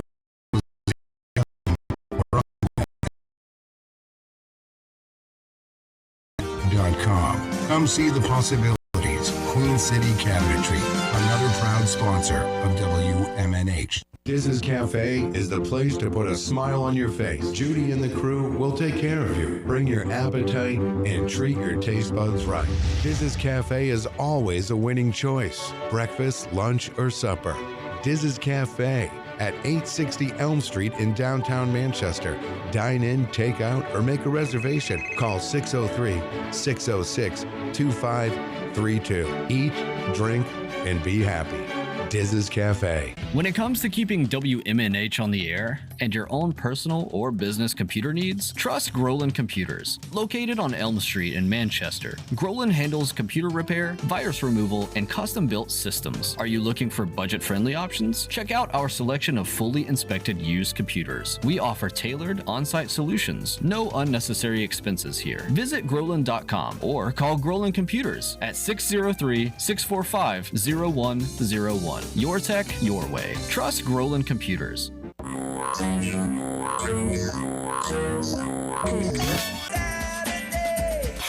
Midnight. 7 times out of 10, we listen to our music at night. Thus spawned the title of this program. Late Night Delight with DJ Midas, right here on WMNH Manchester. You wanna know why? Because I'm on the radio. Saturdays and Sunday nights, midnight to 4 a.m. This hour on WMNH is sponsored by CGI Business Solutions, located at 5 Dartmouth Drive in Auburn. They serve all your business needs, including employee benefits planning, corporate design and business administration, investments and wealth management, and customized business insurance solutions. Their phone number is 866-841-4600 or on the web at cgibusinesssolutions.com. Behold the harmony of airwaves as you immerse yourself in the captivating frequencies of WMNHLP, the sonic heartbeat of Manchester, transcending through the ether at 95.3 megahertz frequency modulation. Our transmissions emanate from the zenith of 1000 Elm Street. Venture into the heart of our creative realm at 119 Canal Street, where innovation and sound collide. We bear the imprimatur of Manchester Public Television Service in the venerable city of Manchester, New Hampshire, USA. Enrich your auditory journey with the depth of our licensed resonance. Dispatch your missives to WMNH953@gmail.com or traverse the virtual corridors of WMNHradio.org. Engage with our sonic vibrations by communing with us through the digital channels. Your radio beckons, eager to enthrall you with its mesmerizing cadence and envelop you in a symphony of boundless auditory wonder. WMNH, rip the knob off.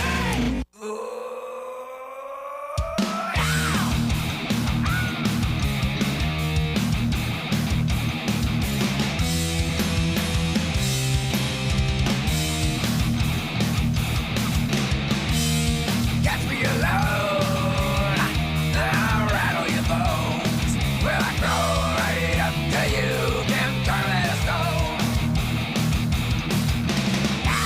There's no turning back, I'm halfway there. Winding and spying, jumping my tongue in the air.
That is Wolf King. The band is Iron Jaw. And before that, we heard Bury the Snake to open this segment. Also Iron Jaw. This is Matt Connarton Unleashed. And if you are listening live on Saturday, we have entered hour number 3, Numero Trace. And thank you to everybody who's joined us today so far. Of course, in the first hour, we had NOTley Crue, Motley Crue tribute band. Those guys were so much fun. And then, of course, in the second hour, we had Mercury Burns First, another great band from the area. So what is supposed to be happening in this hour is the first half of the hour, Iron Jaw, Rick Perry from, not that Rick Perry, but Rick Perry from Texas is supposed to be Skyping in to join us. And then in the second half of the third hour, we're going to be joined by the band Tuesday Night Whites from, they're all the way from the UK, across the pond, as we say. But, or actually they're in Scotland, I believe. But so they're going to be joining us, but we have not heard. So our guest, Iron Jaw, is MIA. We have not heard from Rick Perry. We have emails from him and so forth. But so he knows he's supposed to be joining us, but something may have happened. So perhaps something has happened on his end, and we'll have to reschedule him. I'll give him the benefit of the doubt because those guys have always been super professional, and so something had to have gone wrong for him not to be Skyping in. So maybe Skype isn't working for him. Who knows? But so we'll see. I mean, maybe we'll hear from him in the next couple of minutes. But yeah, a couple of great tracks. Bury the Snake, he sent us. He was saying that apparently Kiss is a band that he grew up loving. So that's supposed to be kind of like a Kiss song, like an early Kiss song. I can't hear. Oh, I see why I can't hear you. Oh, did you turn me off again? I had Skype turned up because we're waiting for Rick, but had you turned down. Mm-hmm. But yeah, I can imagine Gene Simmons singing that song, "Bury the Snake." yeah, no. And then Wolf King is a great track, and so we'll see if we hear from him in the next few minutes. But anyway, on and so forth. But in the meantime, yes. But there is some Limp Bizkit news. We've been talking a lot about Limp Bizkit on the show. They are pressing forward with their lawsuit. Yes. Against Universal. But they've run into some hurdles. Some hiccups Fred Durst and the boys have. Yeah, you sent me this article from Digital Music News. Federal judge partially dismisses Limp Bizkit's $200 million plus UMG lawsuit. Amended complaint due by February 3rd. So if you don't know, Limp Bizkit has sued their record label, Universal Music Group, for $200 million in unpaid royalties. Or as I like to say, a hell of a lot of unpaid royalties. That's a lot of money, $200 million. Yes. What? Pay the artist? Oh, pish posh. Yes. We don't do that. No, apparently not. It says here, Limp Bizkit's far-reaching lawsuit against UMG isn't going particularly well. My goodness. Excuse me, I'm still coughing. As the presiding judge has dismissed several components of the over $200 million lawsuit. It says the court recently made the partial dismissal official after Limp Bizkit frontman Fred Durst and his Flawless Records, which is his imprint record label, submitted the initial action in October 2024. We covered the 60-page complaint alleging millions in unpaid royalties and seeking to nix the underlying agreements in detail.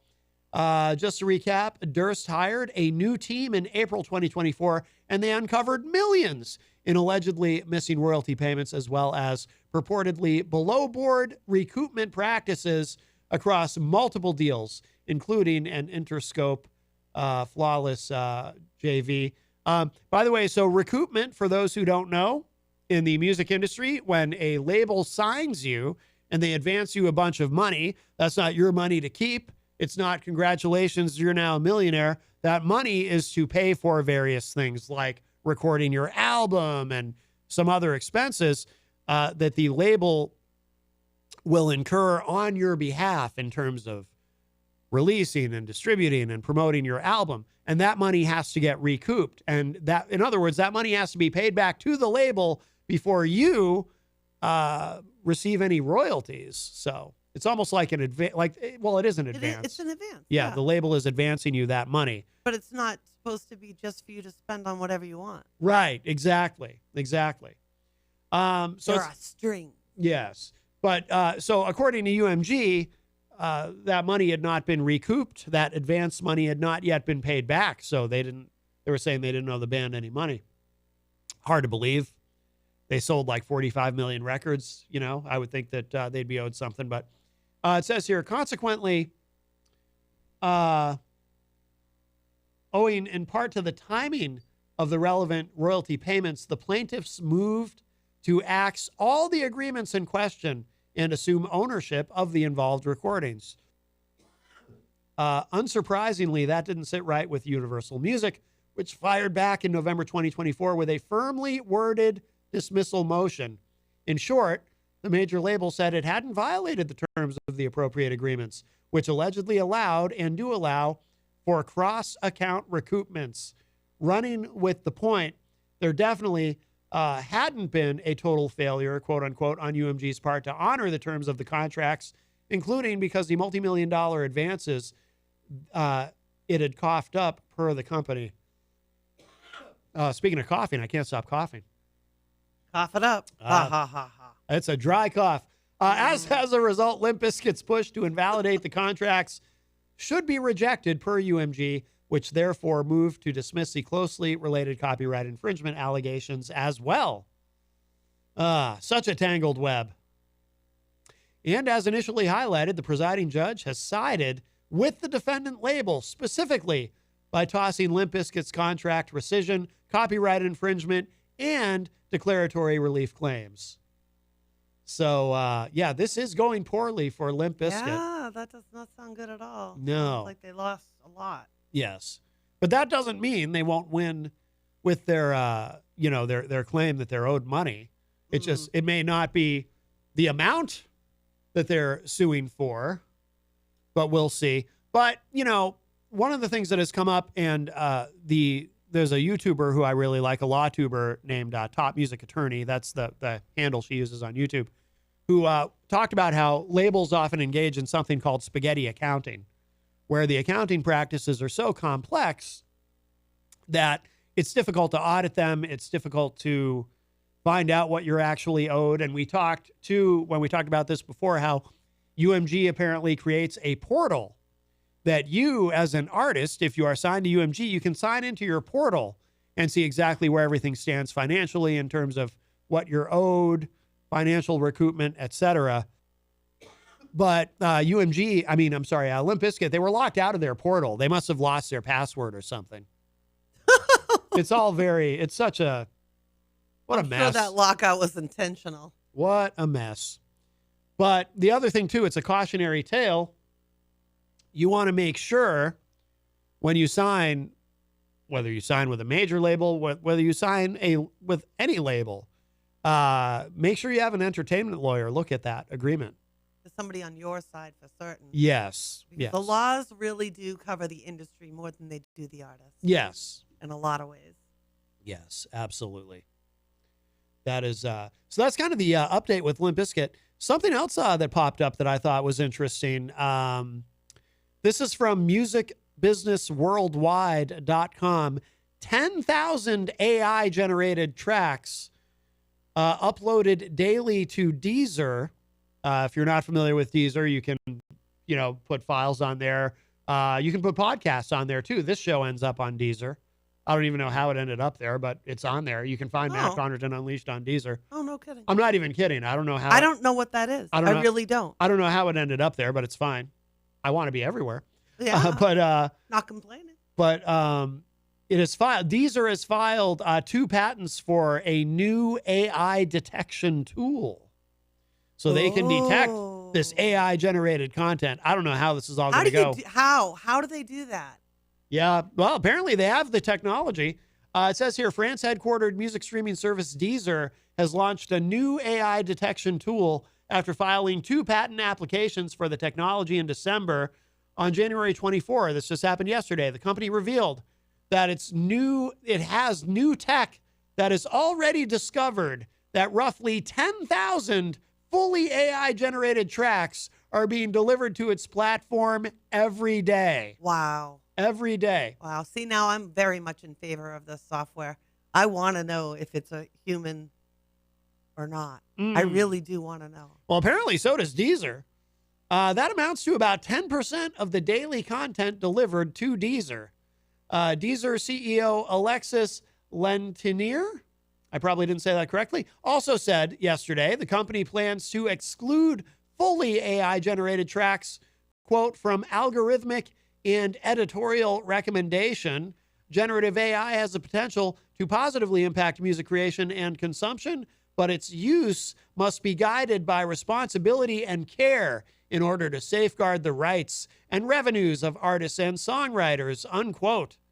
The company says it has set out last year to develop an AI detection tool that, quote, surpassed the ability of available tools. Tools that are on the market today can be highly effective as long as they are trained on data sets from specific generative AI models, but the detection rate drastically decreases as soon as the tool is subjected to a new model or raw data, unquote. Aurelian Heralt, Chief Innovation Officer at Deezer, said, quote, we have addressed this challenge and created a tool that is significantly more robust and applicable to modern models, unquote. Deezer's new tool, on which the company filed for 2 patents in December, can detect artificially created music from a number of generative models such as Suno and Udio. Those have both been in the news recently, with the possibility to add on detection capabilities for practically any other similar tool, as long as there's access to relevant data examples. So there's more to this. It gets pretty into the weeds, but Deezer is cracking down, and I imagine some other platforms will be doing so as well. Good. We should know the difference. I want to know. I think it matters. I really do. I mean, I'm not saying that somebody who wants to use AI to create something that they can't be creative like that, but I do think you should be able to know whether or not this is a computer or a human being. Right. As an artist, I want to know, did a human pick up that paintbrush? Or did some printer put it out? I want to know the difference. Yes. I'm skeptical. Well, you're gonna go play. You're not, huh? I'm just skeptical about these tools, these AI detection tools. I would think, especially with electronic music, I would think it would be difficult, like EDM, electronic dance music. I would think it would be particularly difficult to detect. I don't know. Well, with certainty. I'm worried. What I'm computers worried about. Are precise, right? I know, what I'm worried Humans about. Are not. What I'm worried about is artists getting. I'm worried about this going wrong, and that legitimate artists end up being tagged as being AI generated when their music is not AI generated. That's what I'm worried about. I get what you're saying. Yeah. But I think that I think it matters. I really do think like I said, you can be creative with computers and that's fine. But I want to know the difference between the two. Right. I want to know if that guitar is being played by a human or not. And I'm wondering if what they're using is really the preciseness, right? Because computers don't make mistakes. Everything is on. Humans make the mistakes when they program it. But see, that's why I'm particularly concerned about what I'm worried about happening. I'm particularly concerned about that happening with electronic music, where you're creating everything. If you're playing it on a keyboard or something, it's not going to be precisely perfect unless a computer is operating it. Yeah, I don't know. Oh, we'll see what happens. I'm skeptical. Well, about all do you of want it. to know the difference? Do you want to know whether or not it's done by a computer or a human? Does it matter to you? I don't know that it does that much, really. I mean, I want to advocate for artists, but I'm just worried about things going wrong. Like I said, I'm worried about artists. Like it happens all the time with content creators. Content creators who create content and they get tagged by YouTube for creating content that for copyright strikes or so forth that aren't actually valid, things like that. That I get. But I mean, we've seen a lot of artists come in here that use electronics, and there's a uniqueness to them that I don't think that a computer can perfectly. They can make it perfect, but they can't make it imperfect like a human is. Well, we shall see. We'll keep an eye on this. It'll be interesting to see where this goes. Now that I said that, I'm sitting here thinking, well, yeah, but they could program it to make mistakes like a human. Yeah. So how will we know? Yeah, I'm concerned about that. I'm concerned about that. Well, let's do this. We're going to play a couple. So we opened today's show with 2 radio premieres. We played All the Drugs, the brand new track from our friends Naked Without It from the UK. Their brand new song, so the American radio premiere of that. And we also played the brand new track from Mike Frazier, who is from Seattle, who's going to be joining us on the show in the future. But he's got a brand new track, the world radio premiere of April Days. So for those of us just joining us in the first hour, those of you rather, I've been here the whole time, we're going to play those again. We're going to debut those. And then when we come back, we're going to have the guy, I don't know how many of them are joining us, but we're going to have the guys from the band Tuesday Night Whites joining us via Skype. From across the pond. Yes, and we're going to play a couple of their tracks as well. So we played them recently on the show we played a track called Runaway, the American radio premiere of that, but they've sent us a couple more. What a great band those guys are. So there is plenty more to come. But here it is. This is from Naked Without It. This track is called All the Drugs, and you're hearing it for the first time in America right here on WMNH.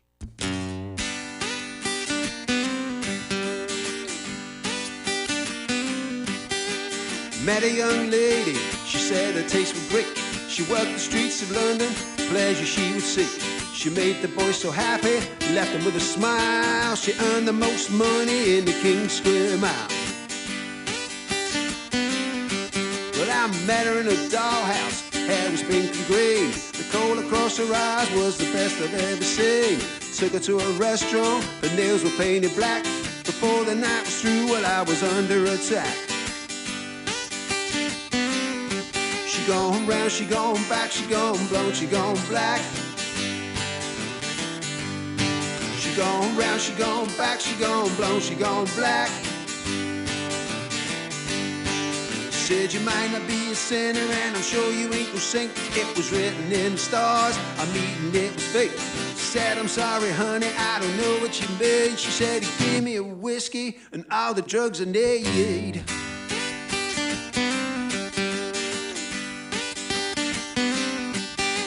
I met her in the city, the bar was underground. Papa's hitting high was a rockabilly sound. Wrong place, wrong time, inch of my life. She gone 5 minutes and you showed me a knife. Took off running, I got myself behind. Well, I could see the cat, but you'd have to be blind. Told me pretty straight that you didn't like my tone. Ain't no problem, cause the cat came home. She gone round, she gone back, she gone blonde, she gone black. She gone round, she gone back, she gone blonde, she gone black. Said you might not be a sinner, but I'm sure you ain't no saint. It was written in the stars, I'm eating it was fate. Said, I'm sorry, honey, I don't know what you mean. She said, give me a whiskey and all the drugs I need.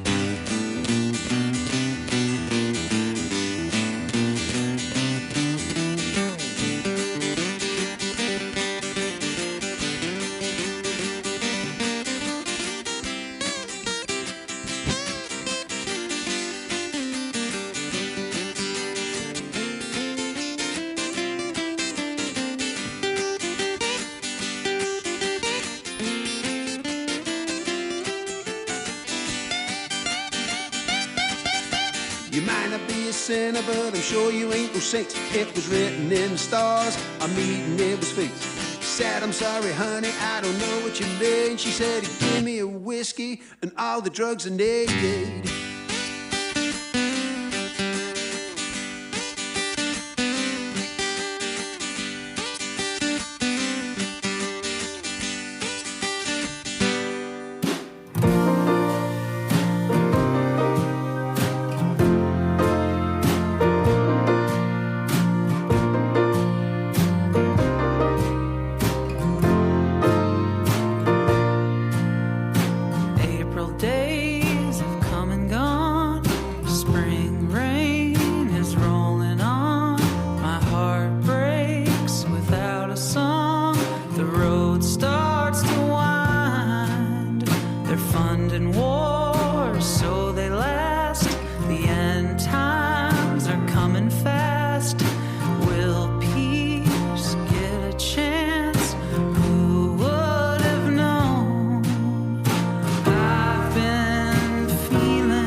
the time I spent in pain.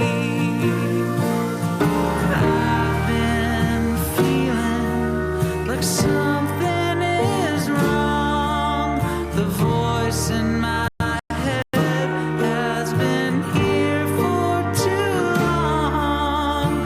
One day I will get to live life again.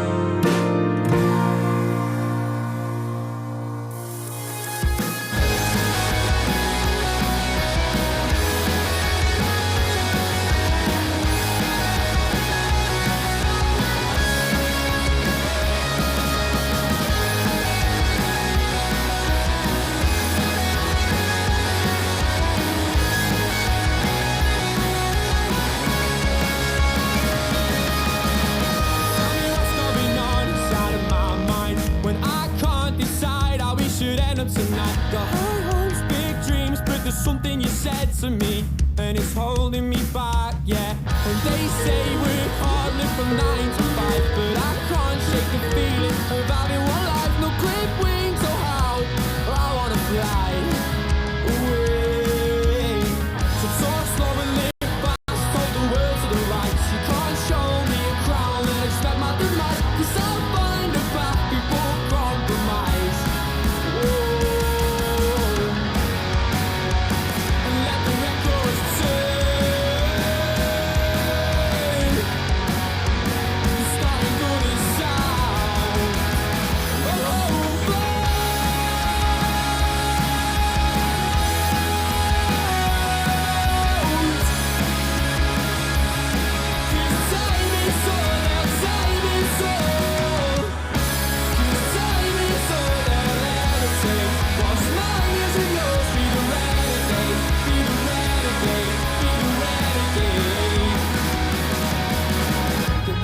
So learn your lines if that's what you like. I'd say take a chance on revised and alive, but I don't see the point of settling down.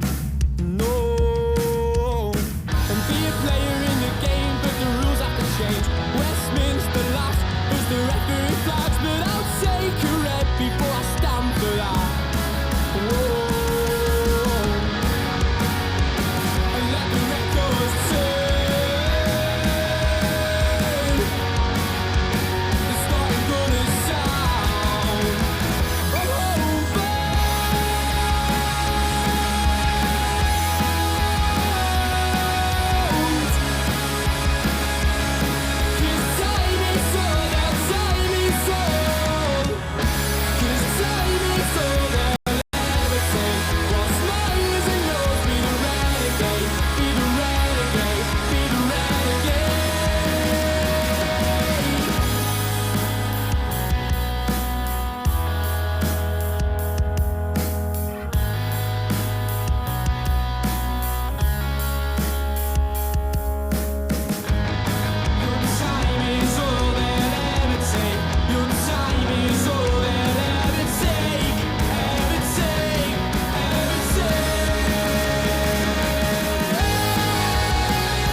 My God, what a great track. That is The Renegade. The band is Tuesday Night Whites, and we've got via Skype, Ollie is here, I believe. Ollie, are you there?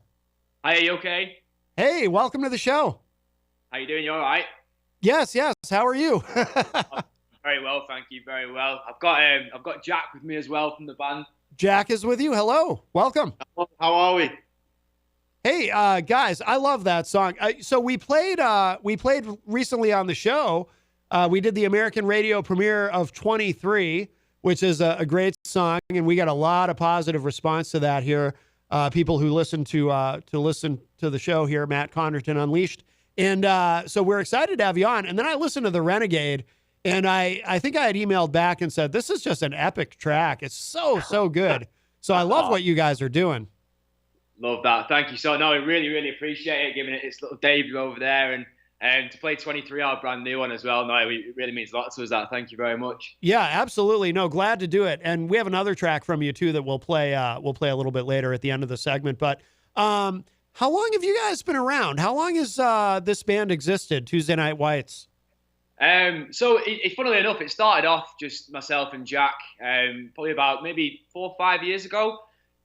We started it just after maybe the COVID-19 times, and we used to play just an acoustic set with Jack on the guitar and myself singing. And we just fell in love with it. We just loved going out. We loved playing in like local pubs and clubs. And then we decided to pick it up and make it a band probably about 3 years ago now. Okay, so relatively new in that sense. Relatively new, yeah. And how much music have you guys put out? Do you have a full album out, or is it just singles at this point? Oh, we're not quite at the album stage yet. That is obviously the goal for us, definitely. We're all like absolutely music mad. A lot of us we've been sort of playing music for as long as we can all remember. So at the moment we've got 3 singles that are officially released, but we play a live set full of our own songs. So we're hoping to keep releasing them throughout the year. Yeah, well, what you've put out so far sounds amazing. So I look forward to hearing more from you guys. And, we do live in a time where there's various approaches and strategies you can use as far as releasing music. But no, I really like what I've heard so far. Tell us about the name, because people, especially here in America, people are going to hear that name and be curious. What does that mean exactly, Tuesday Night Whites? So basically, the name is from our local football team over here in Preston, and essentially the band is made up of 5 members, but all 5 members were just a group of mates as well outside of the band, and we all support over here the local football team Preston, so it's like it's a common interest and something that we share together.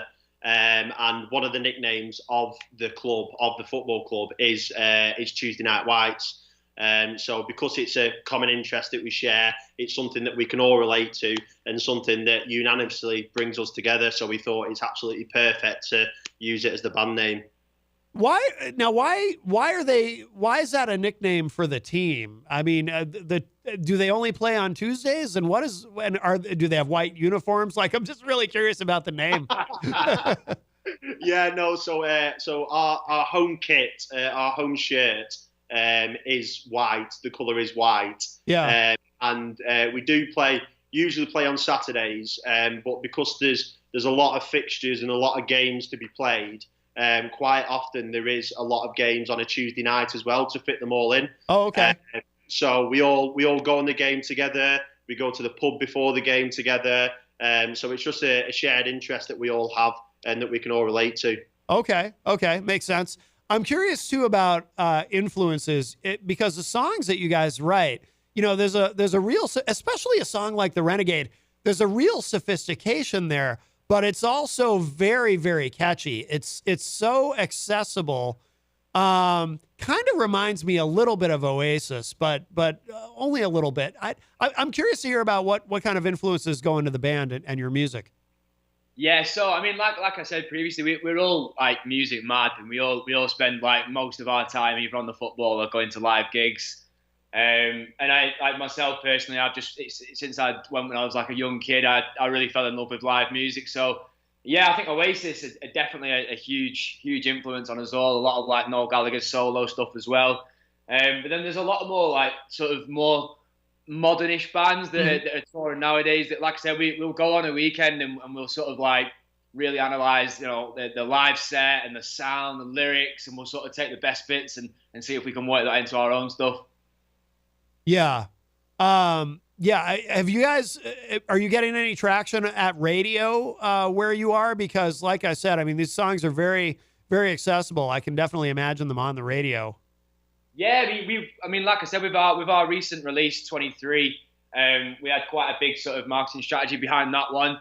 There's a radio station based in Manchester which is called Radio X, and then there's also one called XS Manchester, which are two quite popular ones around that area. Yeah. And they gave us our debut play on those as well, so that was really cool, really good for us. So I have to tell you something funny too, just one of these synchronicities that happen. So you know how in 23, it's kind of toward the end of it. It might be coming out of the solo. There's the part with the bus station. It sounds like somebody's buying a bus ticket. Yeah. So we happened to, when we played that song on the show, Jenny and I had just had an off-air conversation with a guest about how where we are here at WMNH in Manchester, New Hampshire, of course, we're actually in a building that used to be a bus station. Oh, there you go. Swear to God. And in fact, if you look on Google for where to buy bus tickets around here, this building still comes up, which is why we have to keep the door locked so people don't wander in trying to buy bus tickets. But we were explaining that. We happened to be explaining that to somebody who was a guest on the show. And then so we play that song, and I forget who it was. I forget who the guest was, but they noticed it before we did. Whoever was on was like, oh, I think it was Gracie, actually. She said, hey, I just heard a thing for it sounds like somebody selling bus tickets. It was so weird. It was just like I said, it was one of those odd synchronicities that can happen, but.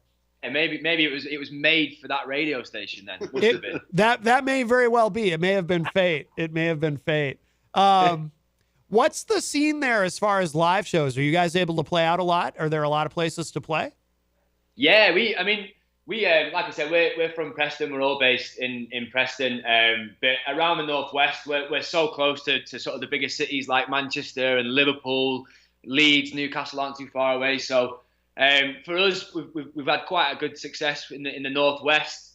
We've built up a really good fan base around here. So it's been really good to play, obviously in Preston in our hometown, but just maybe slightly out in Manchester, Liverpool as well. Yeah. Are these venues, are they really receptive to original music? Because I know, some places, they want to hear covers or whatever, but are you guys able to play a lot of shows where you can just focus on your original music and people are receptive?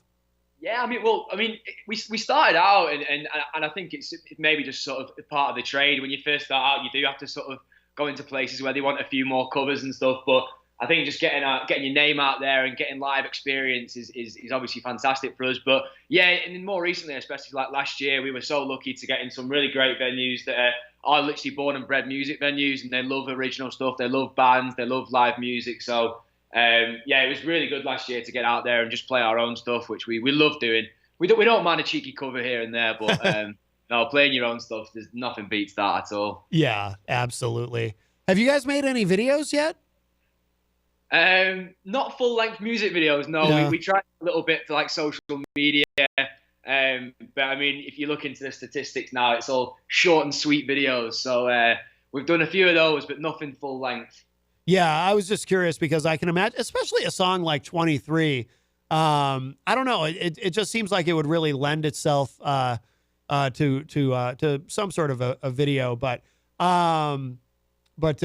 obviously, you guys have it, things covered as far as social media and whatnot, which is so incredibly important. And it is. Yeah. Do you have I'm sure you don't have any immediate plans, but do you kind of long term, do you think about maybe getting to America to play? I think you'd go over really well here. I really do. 100%. We're just at the end of the day, a group of 5 mates that love playing music. So wherever it wants to hear us, 100% we'd be there. So at the moment, we're just focusing on getting out of our hometown area, Northwest, and then this year in 2025, we're going all over the UK, up to Glasgow and Edinburgh, down to London. So who knows in the future, out to Europe, and then across the pond over to America. That would be unbelievable. Yeah. No, that would be fantastic. How do you guys record? There's so many different options now for how you record, but everything that I've heard so far, it sounds like it's done in $1 million studio, but I know that's not always the case. What is your approach to recording? So we have a good friend of ours called Tom Hale, and his profession, his job is actually to work in a voiceover gallery. So he also does obviously bands and recording and mixes and masters. But we met him very early on in the band, and so we just get a demo together, something that we put together in your spare bedroom, and then get a rough guide track. Take it to him. We go into a studio that's probably about half an hour drive from where we live, and then Tom does the rest and works his magic and makes it sound as good as it is. So it's a lot of credit to Tom and his skills and his hard work and the time and effort that he puts into it. Yeah, no, he does a great job. Everything sounds great. I imagine he's probably worked with some pretty big artists. I would guess. It sounds like. Yeah, no, he's very big in the local area where we are. Yeah. Bands that we perform with, that we know, that we go and see. He does work with a lot of them, as well as live sound engineering at gigs as well. So he is like around our area. He is the man to go to. Yeah, excellent. How did you come to work with him? Like, was it because he sounds like a very busy guy? Was it challenging to connect with him, or did it happen? Did it come together pretty easily? You know what? I think he is such a lovely guy that he always has quite a little spot for anyone from his sort of hometown that he can help out. Good. I remember the first conversation we had with him. It was at a festival in Preston. It was a day festival, and he was there, and we were outside in the beer garden, and we just got chatting to him and just sort of said, you know, if there's any possibility we could do some work with him, and he was really up for it. And a few months later we got booked in with him and started the process. Oh, that's really cool. Good. You plan to continue to work with him in the future, I assume? Oh, absolutely. Yeah, if he'll have us, definitely. Yeah. Very cool. I think in a moment, so I want to play, we've played 23 on the show before, obviously, and we just played The Renegade. I think at the end of our conversation, I'd like to play Lost Control, another really, really cool song. I love that one. Everything I've listened to that you guys have put out so far, I think is just been amazing. But for people who are listening who want to know where to keep up with you guys online, where to keep up with all the new music and people we might have listening in your area, because, obviously you can get access to the show from anywhere in the world. People who want to maybe get to a live show, where should people go online to keep up with everything Tuesday Night Whites is doing? Yeah, so we try and keep all of our social media up to date as possible. I think maybe Instagram and Facebook, if you can find us on there. Those would be the key ones for us. We do a little bit on TikTok with some videos and stuff as well, but and of course we've released on Spotify, Apple Music, and all that kind of stuff. But yeah, if you want to give us a follow on Instagram or Facebook, it's TNW official _. All right. Very good. That's easy. Yeah. You guys are very, very Googleable, as I like to say. I love that. Absolutely. So we'll let you go in a second. We'll play this track, Lost Control. But thank you both so much, Ollie and Jack from Tuesday Night Whites. Let's do this again in the future, because obviously you're going to keep releasing new music, and we'll keep playing it here. We love what you guys are doing, but thank you. We'll let you go, but thank you guys both so much for joining us today. Thank you so much, and thank you for playing the tracks. We really, really appreciate it. Have a great day. Absolutely. You too. All right. Thanks, guys. Take care. Cheers, guys. Bye-bye. All right. Bye-bye. All right. That was Jack and Ollie from the band Tuesday Night Whites. Let's play this track. This will be another American radio premiere. This hasn't been heard anywhere in the U.S. This is called Lost Control. We're going to give this a spin, and then Jenny and I will come back and finish up for today. But check this out. Lost Control. The band is Tuesday Night Whites.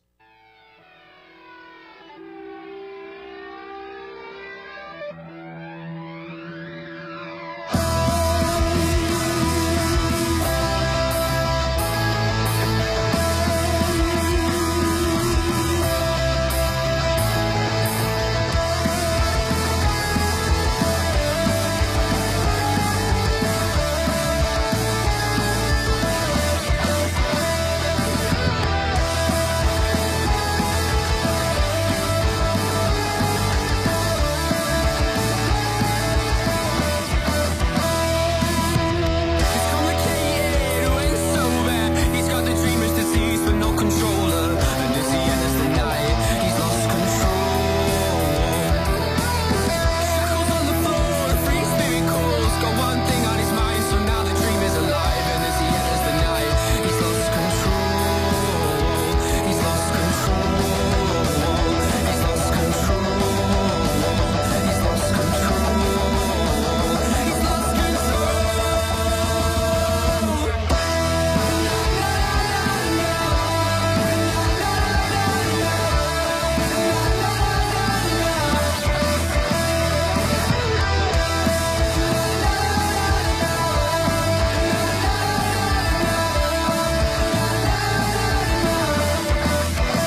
Those guys have such a great sound. I love them. I love them. Tuesday Night Whites is the name of the band. That is called Lost Control. Thank you again to Ollie and Jack for joining us today on the show, Skyping in from another one of those intercontinental calls. But that was fantastic. And we're going to play. We talked about it during our interview. We'll play it again at the end of the show today, 23, which is the first single from the band that we debuted here on the show on American radio. So always very happy to do that. Jenny, before we go, you've been very busy, of course. We should plug your website and where people should go to keep up with everything you're doing. I know I have a lot to catch up on my website at JennCoffey.com, JennCoffey.com. You can keep up with my activism there. Yes. You've been very busy. Just a wee bit. Yes. Oh, we should mention too. This past week, we were at on Tuesday night. We were at Terminus Underground. That was so much fun. At New Hampshire Underground, of course. A grand reopening. Yeah. Eleanor and Andre doing great things there. And Absolutely. And we finally met Simba. Yes. Simseer on the Facebook. So that was very cool. It's an amazing space in Nashua. Definitely encourage people to check it out. Yep. You can utilize the space there as an artist. They even have a practice room where bands can come in and utilize if they don't, necessarily have the ability to rent a room for themselves, to have all to themselves all the time. They actually have a space that you can come in and utilize. Yeah. And it even has a drum set up in it. And we got to watch Quincy Lord. Do an amazing set. And very good. And then Jesse Rutstein, who is also going to be coming on the show soon. Yes, we will be seeing him in the future. Excellent artist. Yeah. Amazing sound. Yeah. Just really enjoyed the entire event. Was wonderful. Yes. We saw Manchester Inklink was there. I believe. They published an article. Yep, that was a great article. Of course, from the Manchester Inklink, you should check them out for certain. They cover a lot of great New Hampshire news, not just limited to us. I think there's something in the Hippo too. I think you're right. I think there was something there too. In the Hippo, yeah. And of course, that's the home of Dead Harrison. Yes. Another great band that we've had on the show before. We look forward to when they come back. Absolutely. Yeah, it was all in all an absolute amazing place. They even have a gallery area where they highlight local artists, and they do change that artwork out on a regular basis. Mm-hmm. If you'd like to be highlighted, they should definitely check out the New Hampshire Underground. They're on Facebook and all the other socials too. Yes. They are everywhere. Yes. So definitely check that out. And then, of course, our other lovely place we love is the Mosaic Art Collective. Mm-hmm. They have a new show coming up soon. The deadline was yesterday to enter, so this weekend they'll be announcing those who have made it into the show of Illusions, which is going to be all about 3D effects and things that maybe look a little different or glow in the dark, black light.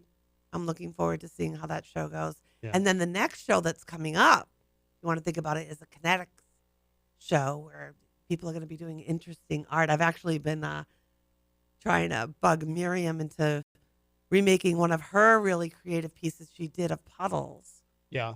And I think it would be an excellent submission for the Mosaic Art Collective. So definitely check them out as well. Located right here in the Queen City. Yes, absolutely. Well, thank you everyone who joined us today. Of course, we had a NOTley Crue in the first hour, the great Motley Crue tribute band. And in the second hour, we had Mercury Burns first. And of course, Tuesday Night Whites in the third hour. And not sure what happened to Iron Jaw, but hopefully everything's okay. All is well. Hopefully everything's okay because I really like them. But so if you missed any part of today's show, it will be up in just a little bit at WMNHradio.org and at my website, MattConnarton.com. Also, if you missed yesterday's Granite State of Mind, God, yeah. John Hopwood was there. He was there for the full hour. I so missed that laugh. Oh, yeah. I loved listening last night, hearing him laugh. I missed you, Hoppy. And then Texas Mike and I joined the show halfway through. Yep. So that is, of course, up at WMNHradio.org. And, of course, then John Hopwood joined us on, as well as Texas Mike, for Retro Spectrum Radio with Pauly What a fun C. evening here at WMNH. That was so much fun. Miriam and I were actually enjoying being creative, listening to you folks. Yeah. I worked on a painting, and she was doing some origami. Origami, thank you. The word, for some reason, was being replaced with macrame. Okay. And that's not right. No, that's what you do. That's what I do. All right. No, we had fun. It was a good evening. Very good. Very good. So thank you, everybody. And we're going to close today's show out with one more track from Tuesday Night Whites. This is the first single that we premiered on the show. And this, listen carefully, you'll hear the bus station in it. This is called 23. And we'll close out with this, and we'll talk to y'all a little bit later. Bye, everybody. Bye-bye. Feels like running around in town. Blue lights can flash, but we will never be found. So just practice your lines, you'll be sound, yeah. And make some memories to forget in the morning. And it feels like everything changes, but the people around you keep a smile on their faces. Cause I'm telling you, yeah, I'm telling you, yeah, I'm telling you, really.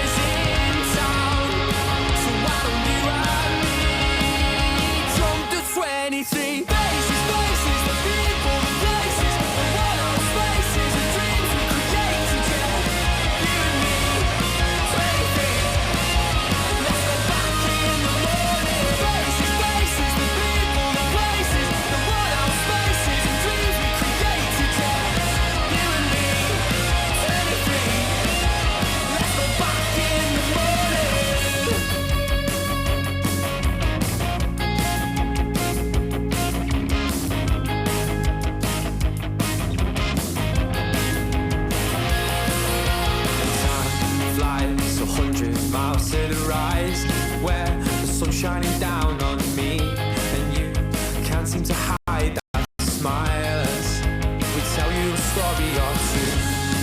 And it feels like everything changes, but we've had that before, so I will put through the paces. Yeah, I'm telling you, yeah, I'm telling you, yeah, I'm telling you, really.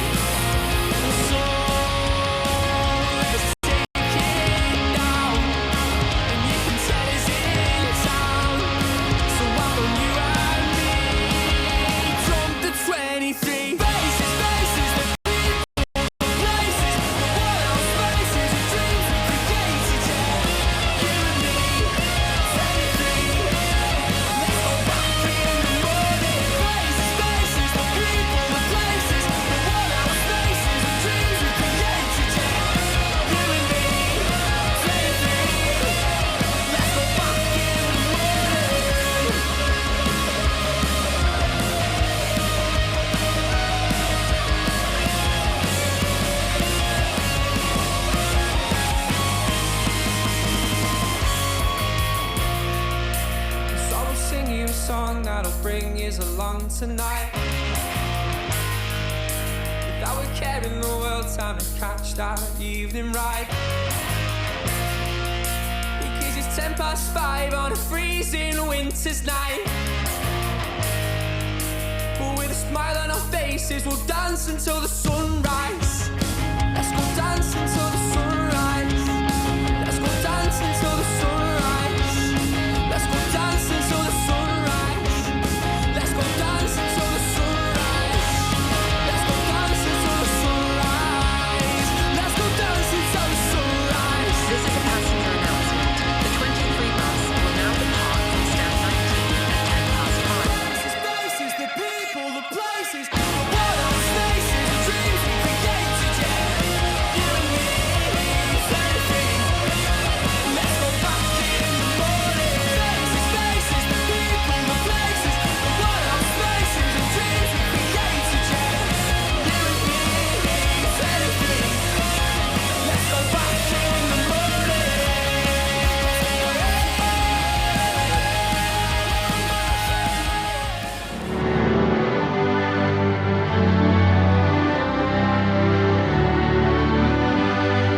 You are listening to WMNHLP, Manchester's radio, broadcasting at 95.3 FM from the top of 1000 Elm Street. Our studios are located at 119 Canal